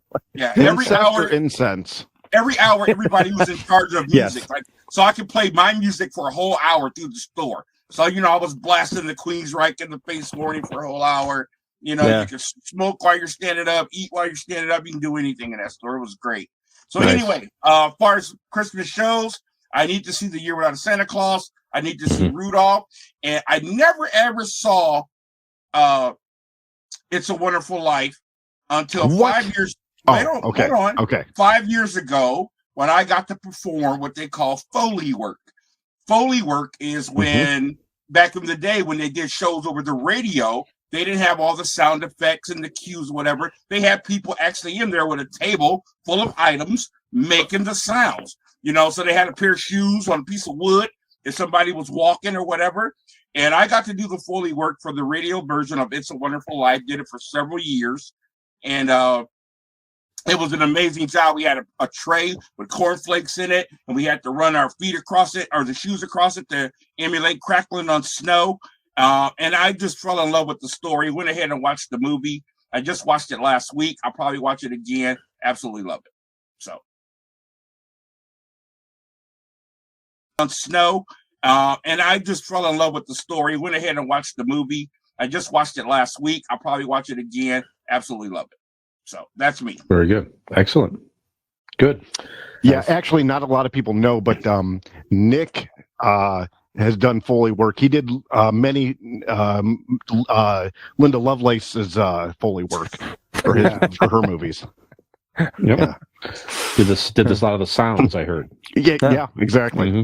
It's a good gig, man. It's a good gig. Mm-hmm. If you can get it. Yep.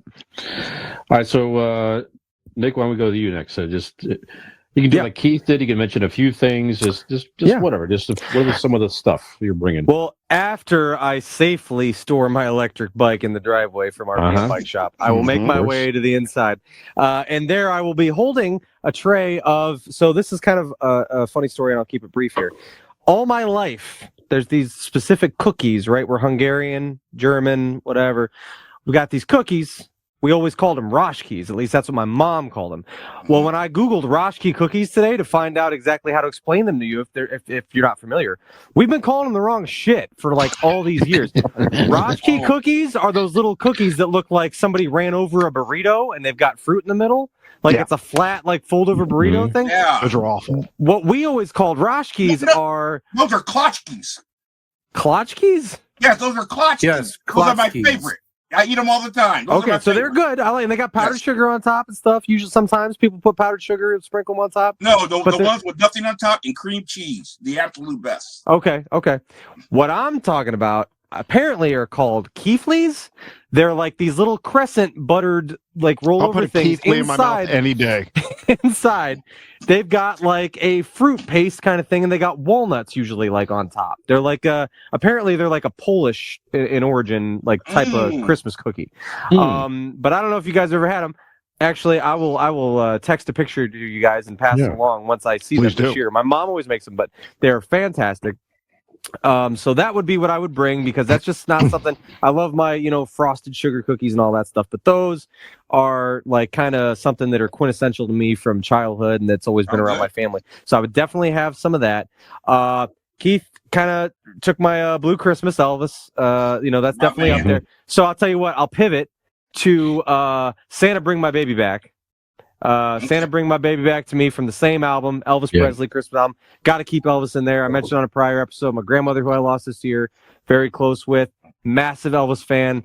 She had the different Elvis Christmas ornaments on the tree that had the buttons, and they would sing the different songs. So Santa Bring My Baby Back was another one of those. And also, I got to bring another song to play just because I got to go a little old school. I don't want to say new school because we're still talking like 80s here, but one of my favorite Christmas songs by one of my favorite bands, period. The Ramones had a song called Merry Christmas, I Don't Want to Fight Tonight. I love it. It's an up-tempo kind of punk Christmas song. It's, definitely got the bells in the background, the spirit of Christmas, but it's got that upbeat punk kind of rhythm to it. So probably bring those two songs to share with the group. When I head on over to the movie room, it's tough, man. It's really tough because there's so many classics this time of year. Year Without a Santa Claus is definitely one of them. Love the Snow Miser, Heat Miser, all that stuff. A new age one that I really enjoy was the Christmas Chronicles. But if I have to narrow it down to just one, might just have to be Jingle All the Way, because it's my favorite movie of all time, bar none. Christmas I would have been disappointed if you didn't say that. Favorite. It's always fucking turbo time. It's always turbo time, especially at Christmas time. So Jingle All the Way, I bring to share with the group, of course. Eggnog is another staple of Christmas time. I feel like you got to have the eggnogs. I know it's it's a very polarizing topic, right? People either love eggnog or they hate it. I love it. It's the only time of year I think people drink it. So I feel like you might as well make count. You put some whiskey in there, some bourbon, whatever you like. Just mix it up in there. Hate it. You hate it? Yeah, just eggnog. Like, what if you drink just eggnog without any, like, you just eggnog, you don't like the taste? No, eggnog, period. You know the best place for eggnog? What's that? Where's that? The trash. Down the drain. Oh, no. We I all don't like drinking anything called nog. I mean... Drink that thick, juicy nog. No. Who wants to drink I'm with you. No, nobody likes eggnog? I like eggnog. You like eggnog. Of course Brian likes eggnog. Yes. That's Turkey right. Hill, by the way, Turkey Hill ice cream. They make an eggnog ice cream that comes out every year. So good. I bet that is good. He's just a fan of having white stuff caught in his beard. Leave him alone. Yep. So that is my Christmas vibe. That's what I'm bringing to the party. That's what I want to eat. That's what I want to see. That's what I want to listen to. And of course, if you find Gentlemen minus Dean were there, that would be a lovely time as well. Yeah, so I think I'm kidding. Of course, I want Dean at my fucking party. Yeah. Skinner, what do you got? Well, just like with Nick, he took our thunder with Blue Christmas. That's just classic Christmas. That's going to come to the table. So if I got to pivot, I'm going to pivot to another classic. It's called Christmas in Dixie by the band Alabama. Oh, yeah. It's a country classic. And go back even further to 1946 for Bing Crosby and White Christmas. There, too, is another song that I will listen to over and over again.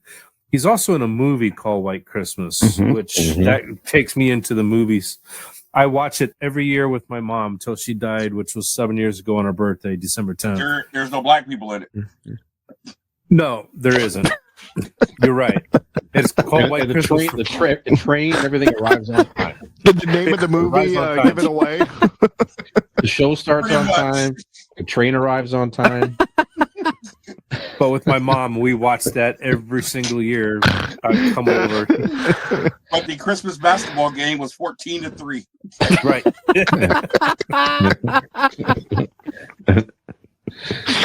Here I am trying to be sentimental, and he's throwing freaking jokes about black guys. No, it's okay.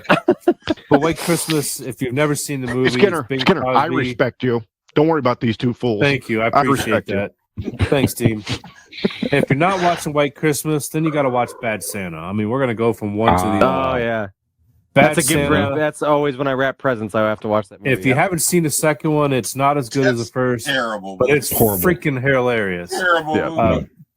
So into that, go back to us being kids, Brian and Keith. We used to wait every single year for Yogi Bear Christmas. Oh, yeah. I forgot about that. Every single year. I remember as a kid, I couldn't wait. I've seen that. That was on every night. Whether it was ABC or NBC, it was on for was that on the radio? 7 days straight. I don't remember that. Yeah. Are you being Was that funny, on the Dean? radio because there was no TV back then? He's trying. Yeah, right. Yeah. Very funny, But, Dean.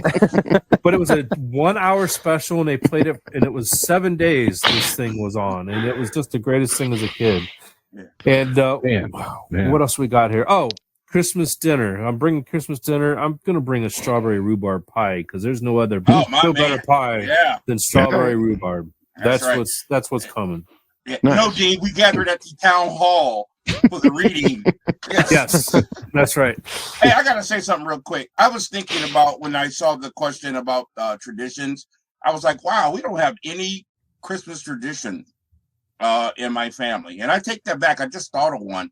And there's one, and it's not just me, but it's like mostly like all black people. It goes along with the music. All gather around and sing This Christmas by Donny Hathaway. It just got adopted as like the black Christmas song. Since I was a little kid, that record it's called This Christmas? Yes, by Donny Hathaway. Every black family gets together and plays and sings that this song. Christmas will be a very special Christmas. Yes. Oh, okay. Yeah, I know that song. Okay. Yeah. Chris Brown remade it, but he ain't Donny Hathaway. Yeah, well, there was a movie. Yeah, the movie with Chris Brown in it, and Idris Elba was in it, and that was a good movie. I went and saw that in the theater, actually. Okay. Just made me think of that when we were talking about songs and traditions. Well, luckily, starting today, as you guys out there are listening to this, this is now going to be your Christmas, every Tradition. year. This is tradition. This is what you will do every year. Listen to the combined Christmas spectacular. That's right. Run now, people. Every year, and you will look forward to it. Yep. That's right. Yep. So beyond the Patreon version of this someday, Dean. So what else? What are you bringing? Oh yeah, where we all do the Winnie the Pooh thing. Yeah. What I have actually is I'm going to walk in the door. I know right where I'm going to stick those antlers. Don't threaten me with a good time. So I'm going to walk in the door with a big old pot of green bean casserole. They're going to say weed. Shit.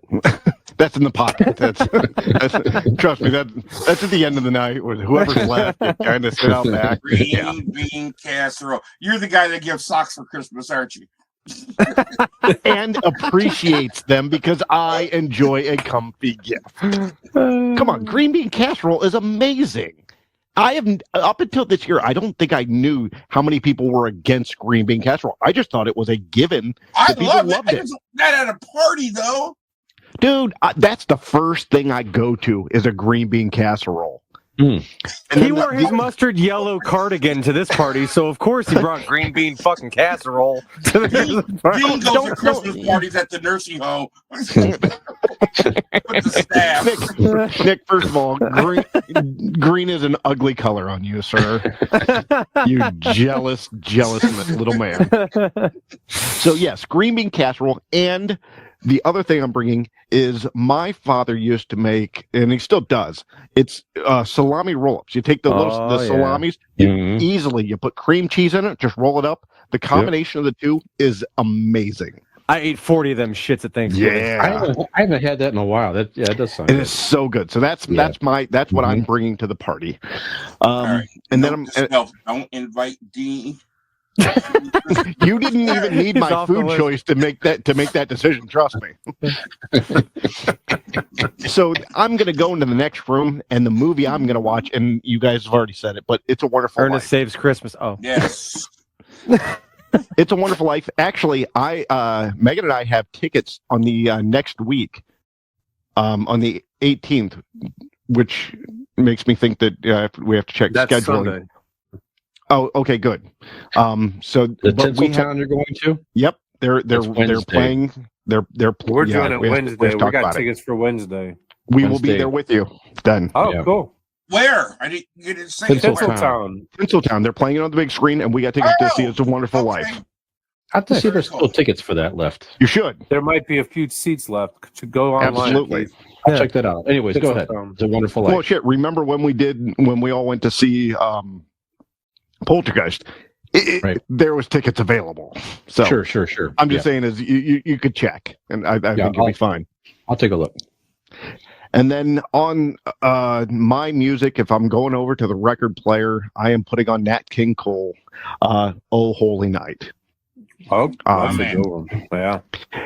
Hell, I'm putting on the whole Christmas album of Nat King Cole. To me, he is the ultimate Christmas album for me. And next to my record player, I have at least 5-6 different Christmas albums. I gotta hear this version of that song. From Nat King Cole. It is the best. It's haunting. Yeah. It's beautiful. It's amazing. I'll listen to that. You listen to Mariah's. I'm telling you to bust your head. And I'll tell you another one. It's a sleeper. "Oh Holy Night," Kenny Rogers. Oh, I'll bet. If you like that twang and country, I love Kenny Rogers. Yeah. Kenny Rogers. I got to see Kenny Rogers, his third to last concert before he died. I just thought he made chicken. Oh, he sings too. No, he sings too. It's beautiful too. You don't know what you don't know what you're going to get with him because he's the gambler. So that's true. That's true. So, other than that, with the music, what other rooms am I going into, gentlemen? The movie room. The movie. I already did. It's a Wonderful Life. That's what I'm playing. Okay. So, I mean, like mine. Right. Other than the Devil's Mistletoe that we smoke later, The devil's mistletoe. You like I that? like that. It just came to me right there. I love it. That's the one great thing you've ever said. I love it. Thank you. Pretty proud of that one. I'm gonna go out in the high, and that's what I got. That's it. Copyright that sucker quick. That's right. The devil's mistletoe. Yes. All right, a couple things I got here, guys. So Christmas time, I like to have ham. Give me a nice ham with gravy. Maybe some. I never had the ham gravy. Still. Oh, this is I Harvey's should have said fucking it, slacking. I should have done that. Yeah. And then cheesy potatoes. So yes, with they're burnt on the top and the crusty like little the ones, gratin type deal. Yeah. That was my parents did that every year. My mom still does that today. It's simple, but there was a Christmas tradition was cheesy potatoes, ham, and then all the sides and all that. And when that cheese got on the ham pieces too, like that flavor. Oh yeah. Heck yeah. You take the ham and scoop up the rest of the cheese on the plate and stuff. Yeah, good stuff. I'll be back in 10 minutes. Yeah, sounds good, doesn't it? Forget porn. I'm going to go masturbate to that. My grandparents always had this tub of sugar cookies that they would put out, and we'd go over there at Christmas evening. So the grandparents that lived here, my mom's parents, and I never knew what they were. I think what they were Tasty Cake cookies, and they still make them today in the same type of tub. It's like the sugar cookies and the stars. And is it the blue tin? The blue? It's not a tin. It's like a cardboard plastic. It looks like a tin, but it's like a paper tin, if you will. You know what I'm saying? Okay. It's like a paper tub of cookies with a little window and stuff in it. Man, my mom got those. Surprised me a couple years ago at Christmas time because I was trying to describe what they were.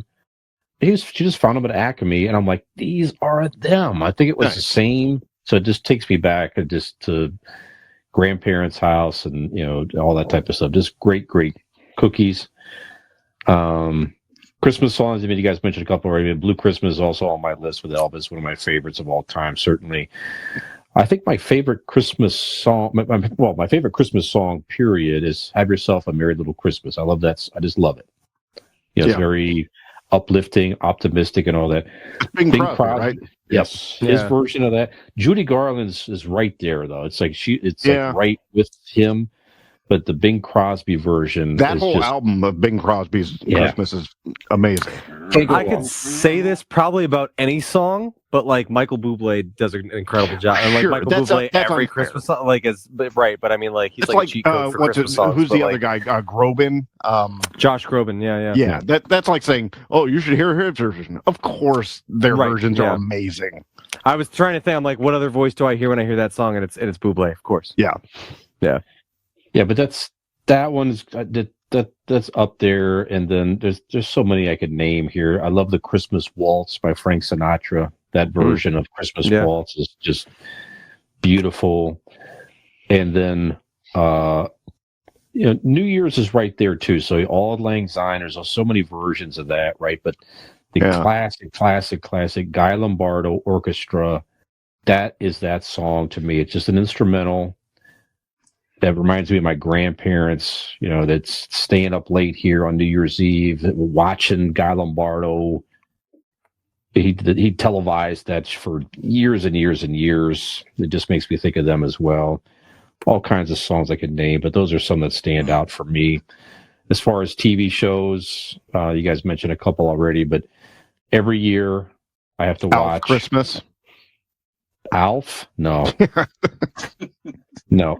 Santa Claus is Coming to Town. The story of Santa Claus, how he came to be, the old Rankin Bass. Year Without a Santa Claus. You already mentioned that too with the Heat Miser. Cold Night, awesome. The songs, just great. Yep. Mrs. Claus, fantastic. The original, How the Grinch Stole Christmas. The 30-minute special with Boris Karloff narrating. Fantastic. Just a great story to be anyways.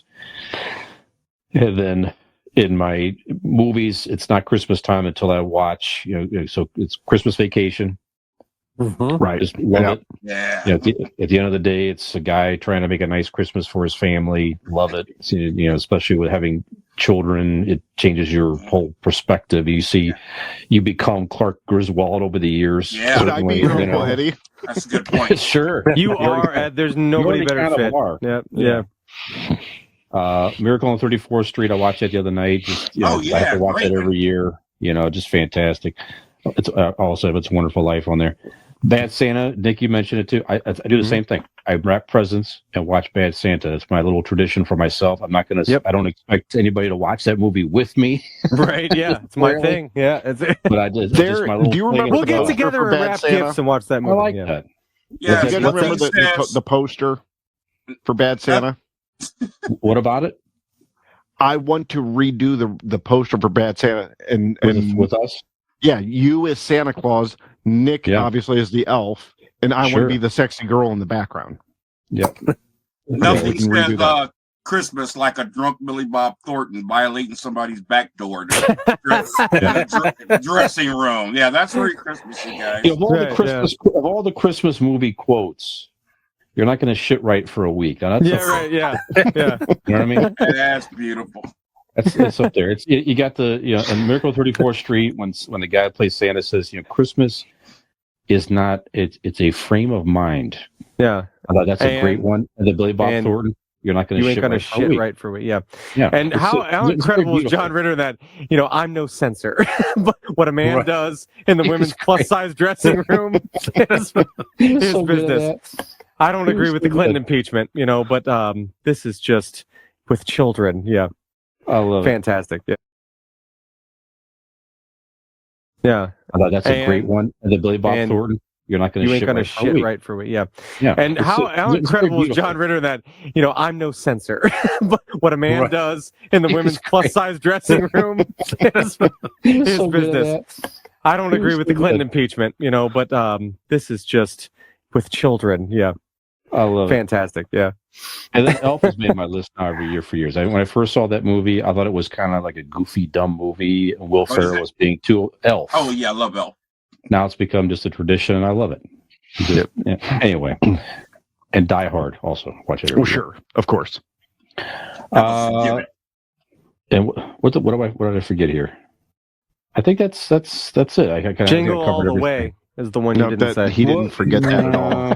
No. Well, fellas, Escobar made it snow. There is one movie I'm surprised none of us had said. Okay. That's Jim Carrey's version of The Grinch. That is a good one, yeah. I've never seen it. Yeah, really? You've not seen Jim Carrey's version? Oh, you got to watch it, dude. Man. It is I'm not against phenomenal. it. It's one that just never came on my radar. Yeah. His portrayal of the Grinch is spot on. It's absolutely great. Actually, when I think of the main three Grinch movies that I think they made a new one back in 20. I don't know. The cartoon one? 16 or whatever. Which was not bad. And then the original one and that's kind of just because I think it was maybe my era of when it came out, but I think of that one primarily, that Jim Carrey one, and it is very good. Yeah, it's fantastic. Yeah, the visuals and that everything was pretty good. That's a movie that Peyton got turned on to when she was a very little kid. So we would watch that movie repeatedly. It didn't matter what. It wasn't Christmas time necessarily. She just loved that movie. So that movie always makes me think of little tot Peyton running around watching that movie. She still likes it to this day. Matter of fact, last Christmas I gave her a copy of that. She didn't own one. I got her a copy of The Grinch so she can watch it herself, whatever she wants to on DVD. So nice. Yeah. Yeah, I'd be remiss. Real quick, I just and I think I've mentioned it last year or whatever. But one of my favorite quotes. It's from Saturday Night Live Weekend Update. Kevin Nealon looks at the camera and says, "Kenny G has a new album out. Happy birthday, Jesus! I hope you like crap." That's good. Again, I love Kenny G. I love that. He's an amazing artist, but it's still a funny joke. I love it. Bad hair day. I did have one more question, by the way. So, Dina, you mentioned you just saw Violent Night. So, Violent Night is obviously a new movie. Yes. And now that's something that's newer. That's a lot of the stuff we've mentioned is I will stuff watch from that the every 80s year now. right. So, Is there anything newer, guys, over the last few years where it may not be quite as known that you've got turned on to that sort of now become something that you work into your traditions now? So whether it be a movie or a show or something like that. Nick, what do you got? Easy one for me. This is a layup. Christmas Chronicles with Kurt Russell as Santa Claus. Sure. We've talked about it. It's good. The first one, the second one kind of sucked, I think, but the first one was so good. You know, Goldie Hawn, Mrs. Claus at the end, and everything was just, it was a really heartfelt story. It was really cool. It was modern. And I mean, Kurt Russell, fuck, you can put that guy in anything. And I mean, I'm going to watch it, but he's an incredible Santa Claus. And like, it was just, that's, I think it was 2016 or something like that it came out 2017. And that's one that like, we have now watched every single year. My kids love it. And we all love it. It's a good one. That scene when they're locked up and they do the song. It's Christmas, the Elvis Christmas time. Yes, that is absolutely incredible scene. Yeah. They got Springsteen's guitar player in there too, playing the guitar. Oh yeah, that's right. Yeah, that was very cool. That's a good one. Keith, you have a newer thing that, or all your stuff is all older traditional type stuff? Old stuff. Haven't seen anything new that it caught my eye. So okay. I got one that's not necessarily new, but what was it? For President, 1975 For President, starring Linda Lovelace. Every time around this year. Why has Linda Lovelace been mentioned in this show like several times? You started it earlier. I'm just doing callbacks, brother. I know it. Got them all revved up. Now here we go. I don't know where that came from. Don't call up porn stars and not expect me to keep it going. I just got one show, Pablo Escobar, Make It Snow. Yeah, that was a good show. The Miracle of Christmas. Yes. Skinner, do you have anything newer that's kind of become a tradition over the last few years?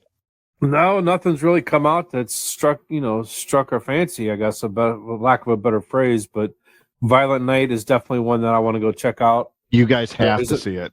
There's another one with the Grinch. Grinch is supposed to be this evil. Yes. Oh my god! It's called You're a Mean One. The mean one. The mean one. And that's another one I want to check out. So those might be my new favorites.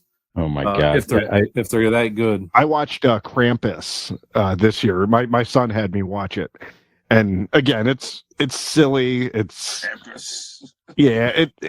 I mean, it is what it is. It wasn't trying to take itself too seriously, but it's a fun horror type Christmas movie. It was, again, I don't know if I'll watch it again, but it was fun. Did you guys see Ho Ho Ho, the Kardashian documentary? No, just kidding.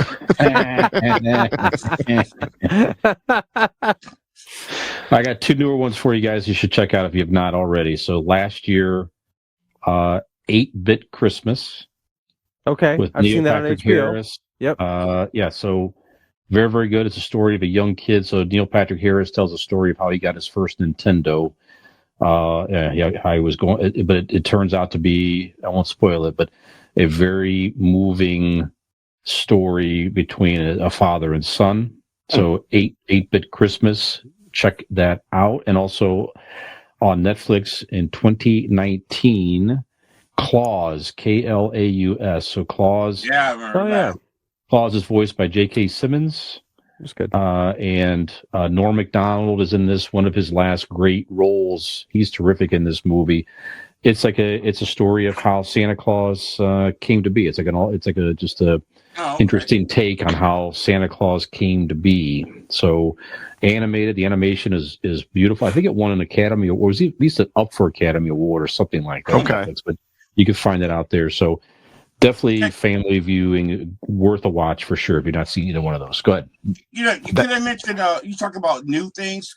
Nothing new that I like, but can I mention something new that I don't like? Sure. My sister sits and watches. You're going to say me, aren't you? No. Deer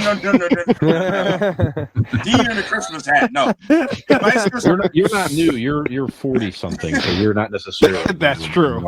He's new to him. My sister sits and watches Lifetime like for all day long, and they got all these Lifetime shows and movies, and I'll catch 20, 30 minutes of it if I'm in there.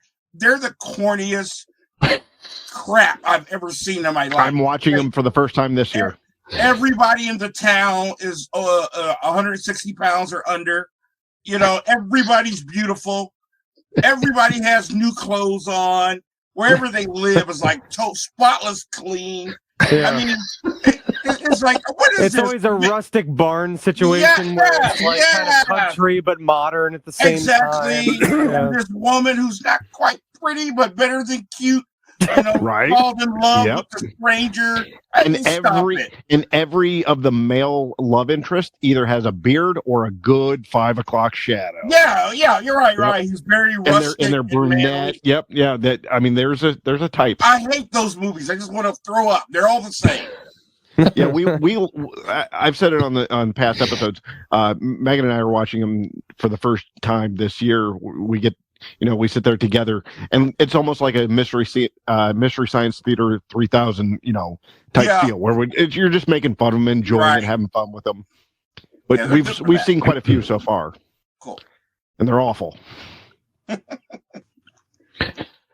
By the way, guys, one night, if we can work it in somewhere, you mentioned Mystery Science Theater 3000. I have a Mystery Science Theater 3000 box set. There's tons of them out there. But one of the ones I have, which you can find on streaming now too, frankly, is Santa Claus. So it's the Mystery Science Theater doing Santa Claus. It's a story of Santa Claus fights the devil. There you go. I got a better idea. It is fantastically horrible, fun. Yeah, that might be something where you have maybe something from your trip to Michigan, Nick, and just sort of and watch that. If you can work it in somewhere before New Year, that would be a fun evening for sure. Hey, go to Michigan, you stay there. I would love to, believe me. I absolutely love it there. Nick likes the laws up there, if you know. My light bulb just went off. We should do a Mystery Science Theater. We should watch a movie and crack on it and film it, record it. That's sure. Yeah, that would be awesome. Yep. Yeah, I like that. We could plan it. We'll coordinate. Yeah, that'd be great. All right. Any other traditions? Anything else, guys, you want to bring to the party? I know it's getting kind of late here. What? Anything else anybody wants to mention? We take my dad money for the commissary. That's a nice tradition. Yeah, very nice. Very nice.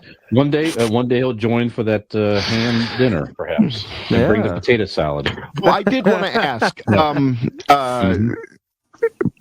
Porter Skinner, have you guys ever heard of ham gravy? Cam gravy? Ham gravy. Oh, ham gravy. There's nothing better. I've never heard of it. Skinner, so you've heard of it. Ham gravy. It's like a sweeter gravy made from the juice of the ham. It's great stuff. Thank you. New to me. But it's a white man's. It's a white thing. You wouldn't understand. I guess I caught on. But but everything come out of your mouth, Skinner, is a white thing, dude. I don't need a clue. Hold on. No, if you play your cards right, some things going into his mouth might be black.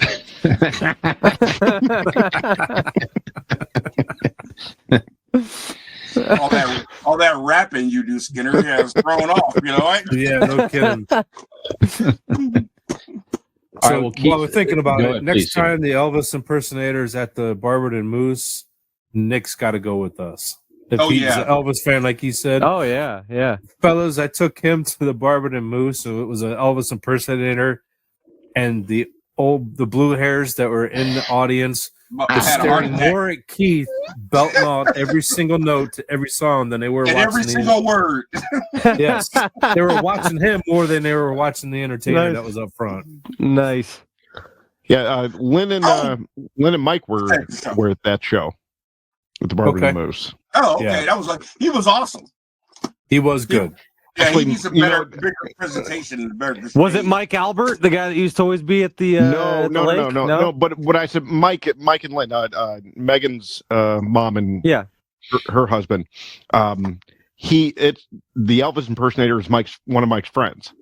Oh, okay. Wow. Okay. And they were at that show at the Moose just a bit ago with them. Oh, very good. Yeah, it was early October, I think it was. Yeah. Yep. Nice. All right, well, brothers, I think we started another Christmas tradition. Yes. Like Dean said earlier. Absolutely. We'll run it by Dean and see if it's okay. But yeah. Yep. We'll run it past we'll check all the names of the segments and all that prior next time. Yeah. So we don't get scolded on the air. So we'll make sure we do that. I'll let you know if I approve or not. Yeah, thank you. Anybody have any announcements? Do a thumbs up, thumbs down deal. Yes. Thank yes, you. I do, Go ahead, actually. Hubba. So, first announcement I want to announce is if you are in the local Akron area on December 17th, that's this Saturday, a couple days, from 3 p.m. to 6 p.m. Now, our fourth member, John Coach Cooper, his lovely wife Amy, is not only one of my best friends, but a business partner and myself. And we've been coming together to help do things for the homeless and whatnot. We have a group called Hallie's House and another one here called Impact. And on December 17th from 3 to 6, this will be the second annual Winter Essentials Drive for the homeless in the Akron area. We're taking in tents, sleeping bags, tarps, winter boots, underwear, socks, hand soaps, flashlights, winter gloves, meal cards, and one-day Metro bus passes. And that is at the Peter Martin Center. I don't even have an address on here for that. That would be helpful. Oh, here it is. I'm sorry. Yeah, hey, just look it up. Google it. I got all these hand soaps and these underwear, and I don't know where to take it. All right, 361 Northeast Avenue, Talmadge, Ohio. The Peter Martin Center. It's a 501c, but bring something by. And also, if you're in the Akron area, you're listening, my group, Hallie's House, we're taking coats and hats and gloves. We're going to be taking to the homeless each weekend now through Christmas up at Hyde Park in downtown Akron. The gloves should be new. The hat should be new. But if you have a coat sitting around or whatever, hey, get a hold of me. I'll pick it up, whatever. So that's all I got. All right, Keith, brother, when this show airs, it's going to air. We're going to drop this on Monday. Oh, that's right. That's all right. No. But you mentioned that. So where could they find information on Hallie's House to help if people want to help out there after the weekend? Go ahead. Go to Facebook and look me up, Keith Porter. You can send me a friend request or a message. The Hallie's House website should have been up a couple weeks ago, but it will be up soon. But you can just message me direct, Keith Porter or Amy Cooper. That's spelled AIMEE Cooper, and get in touch with us. We're going to have a really, really big get together where we're going to make them gift bags for the homeless. And if you're not giving back, you're not living, man. That's the way I look at it. Absolutely. And if you're listening out there, you can also, if you wish, contact the It Came From GenX Facebook page or email. We'll get you the information you're looking for if you're looking to get involved at all to help folks out. Yes. Very good. Excellent. That's right. Okay. Keith, you're a good man. You know that? You're a good man. Absolutely. Man, let history make us. No, too much Star Trek. Just be a man and let history decide. Skinner, any announcements or anything you have, sir? Nope. Just waiting for Christmas for the zoo. Anybody in your house sick or pregnant? Yeah. No, for the first time in 2 years. Yes. Wow. Good Lord, yeah. I don't know when I would say that, but no. I know, right? Everybody's healthy and nobody's pregnant, so we're good. Either got the flu or a boo. Right. Dean, any announcements? Anything, sir? You have? Yeah, actually, I do. We don't normally do this, but actually, I do. I just want to say that if you see Michael Skinner out in public and stuff, he really enjoys hugs. So go up and embrace him. He won't tell you, and he might pretend that he doesn't like it, but he enjoys you to caress his left butt cheek more than the right. But get both. But get the left one, a good firm one. And lick his face. Lick his face. He likes that. Lick his face. Right. And if a finger slips out and goes somewhere, hey. That's life. The left cheek's where the surgery was done. So yeah, you're absolutely right on Exactly. that. See, well, I know. Hey, I'm doing the Lord's work here. So yeah, there you go. I appreciate that. I know the size parlor. Let's talk off air. Yeah. All right, I'll just add before I throw it over to Nick. Again, brothers, thank you. It's a pleasure again doing these shows with you, and whether we have 10 or 30 or 3,000 listeners or whatever it is, it's just the fact that we all come together and do this every week. We've been doing it for years, literally both shows. Yep. For years. That's awesome. And so which is amazing commitment on our part, frankly, because not a lot of podcasts manage to do that.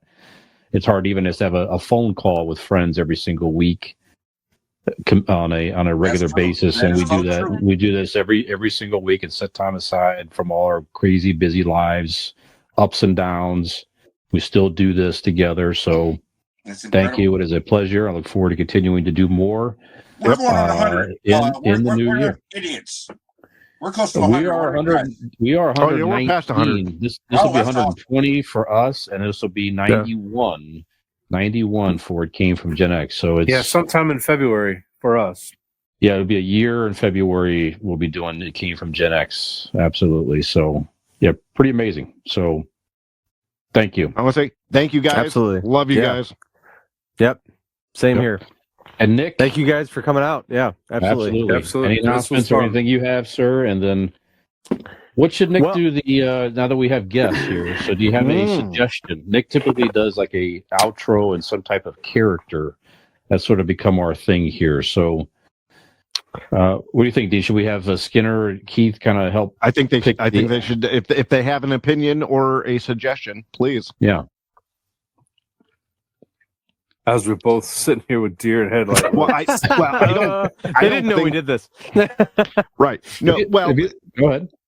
Well, first of all, that's why Keith was not there. Keith, Nick does it when he does the outro and he says where to find him. He does it in character a lot of times. And I give suggestions on what character he should do. Even if you don't know he can do the character, you give it to him and he does his best. I'll give it my best shot. The worst case scenario, it sounds like Bill Clinton. When he can't do a character, for example, they told me to do an outro in Brian before, and it turned into Barack Obama, unbeknownst to me. Yeah. And that's just how it ended. So do you have a suggestion of the character Nick should do the outro in? Okay, the show keeps freezing. So what did you say again? Okay. When Nick does the outro. Nick does the outro in characters. So you can give him any character you want, even if you don't know if he can do it. He'll give it a shot. Worst case is it's awful and it's really funny. Best case is he's good at it and it's super funny. So okay. And we normally stick to something topical we usually do, but it doesn't have something that we may have talked about, but sometimes you can just be wild and just say, oh, I'd like to hear him do this voice. Okay, well, to honor Skinner, how about talking about giving to the homeless this Christmas in the voice of Nicolas Cage? Oh, Nick Cage. Okay. There you go. Wow. I was thinking Nick Cage. That's fine. When you said honor Skinner, I'm like, ooh. Yeah. Our good friend. All right. Here's the thing. I would have said Luke Cage, but ain't no brothers allowed up in here, so I'll go with Nick Cage. Yes. Actually, Luke Cage might be funny, but might not be appropriate for him. Yeah, you're right. Where my money? No, all right, Keith, I really respect your decision there. I think you did a great pick by having me do Nick Cage. I think giving to the homeless this time of year is really commendable and fantastic. Along with that, I think another fantastic and commendable thing is to go ahead and like, subscribe, rate, and review Convincing Idiots, and It Came From GenX. That's right. This season, if you're in the spirit of giving, I think you should go on over to our link tree. It's LINKTREE. Just go ahead and Google it. It's right there for you. Go ahead and search for Convincing Idiots link tree, and It Came From GenX link tree. There. Let me tell you, you're going to find all kinds of really great stuff there, okay? It's going to be fantastic. It's going to blow your mind, okay? You're not going to fucking believe it. It's going to be great. And then you can also head on over to our websites. That is convincingidiots.wordpress.com. And hey, guess what? It came from GenX.wordpress.com. You can also find us on BAM! Boss Code Media. We're right there for you all the time. We're right there. Dez is going to hook you up. It's going to be great. It's going to blow your mind. Fill you with Christmas spirit. Everything you need right there for you. So, for this joint episode of Convincing Idiots, and It Came From GenX, I am Millennial Nick Cage. I am the Zennial they call Dean. I'm Brian, Gen X. I'm Skinner, Gen X. And I'm Porter, Gen X. Nick, you forgot to hit the fingers. Make sure you subscribe. Make sure you subscribe. All right? Get in there. Yeah, don't be afraid. Get it. Awesome. Have we convinced you to join us for another merry season of both It Came From Gen X and Convincing Idiots? Yes, I'm looking to be adopted. If anybody's interested, get me up on the Facebook dating app. I don't care how old you are. Hey, did you like that video? You know you did, and we know you did. So stop screwing around and go like that video, subscribe to our channel, and join us for some more.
Thank you for checking out this week Convincing Idiots and Nope.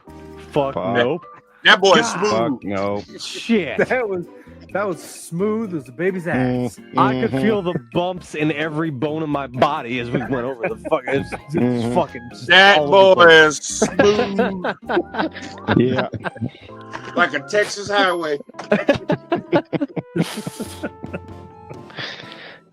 That was as bumpy as Nick with hemorrhoids. All right.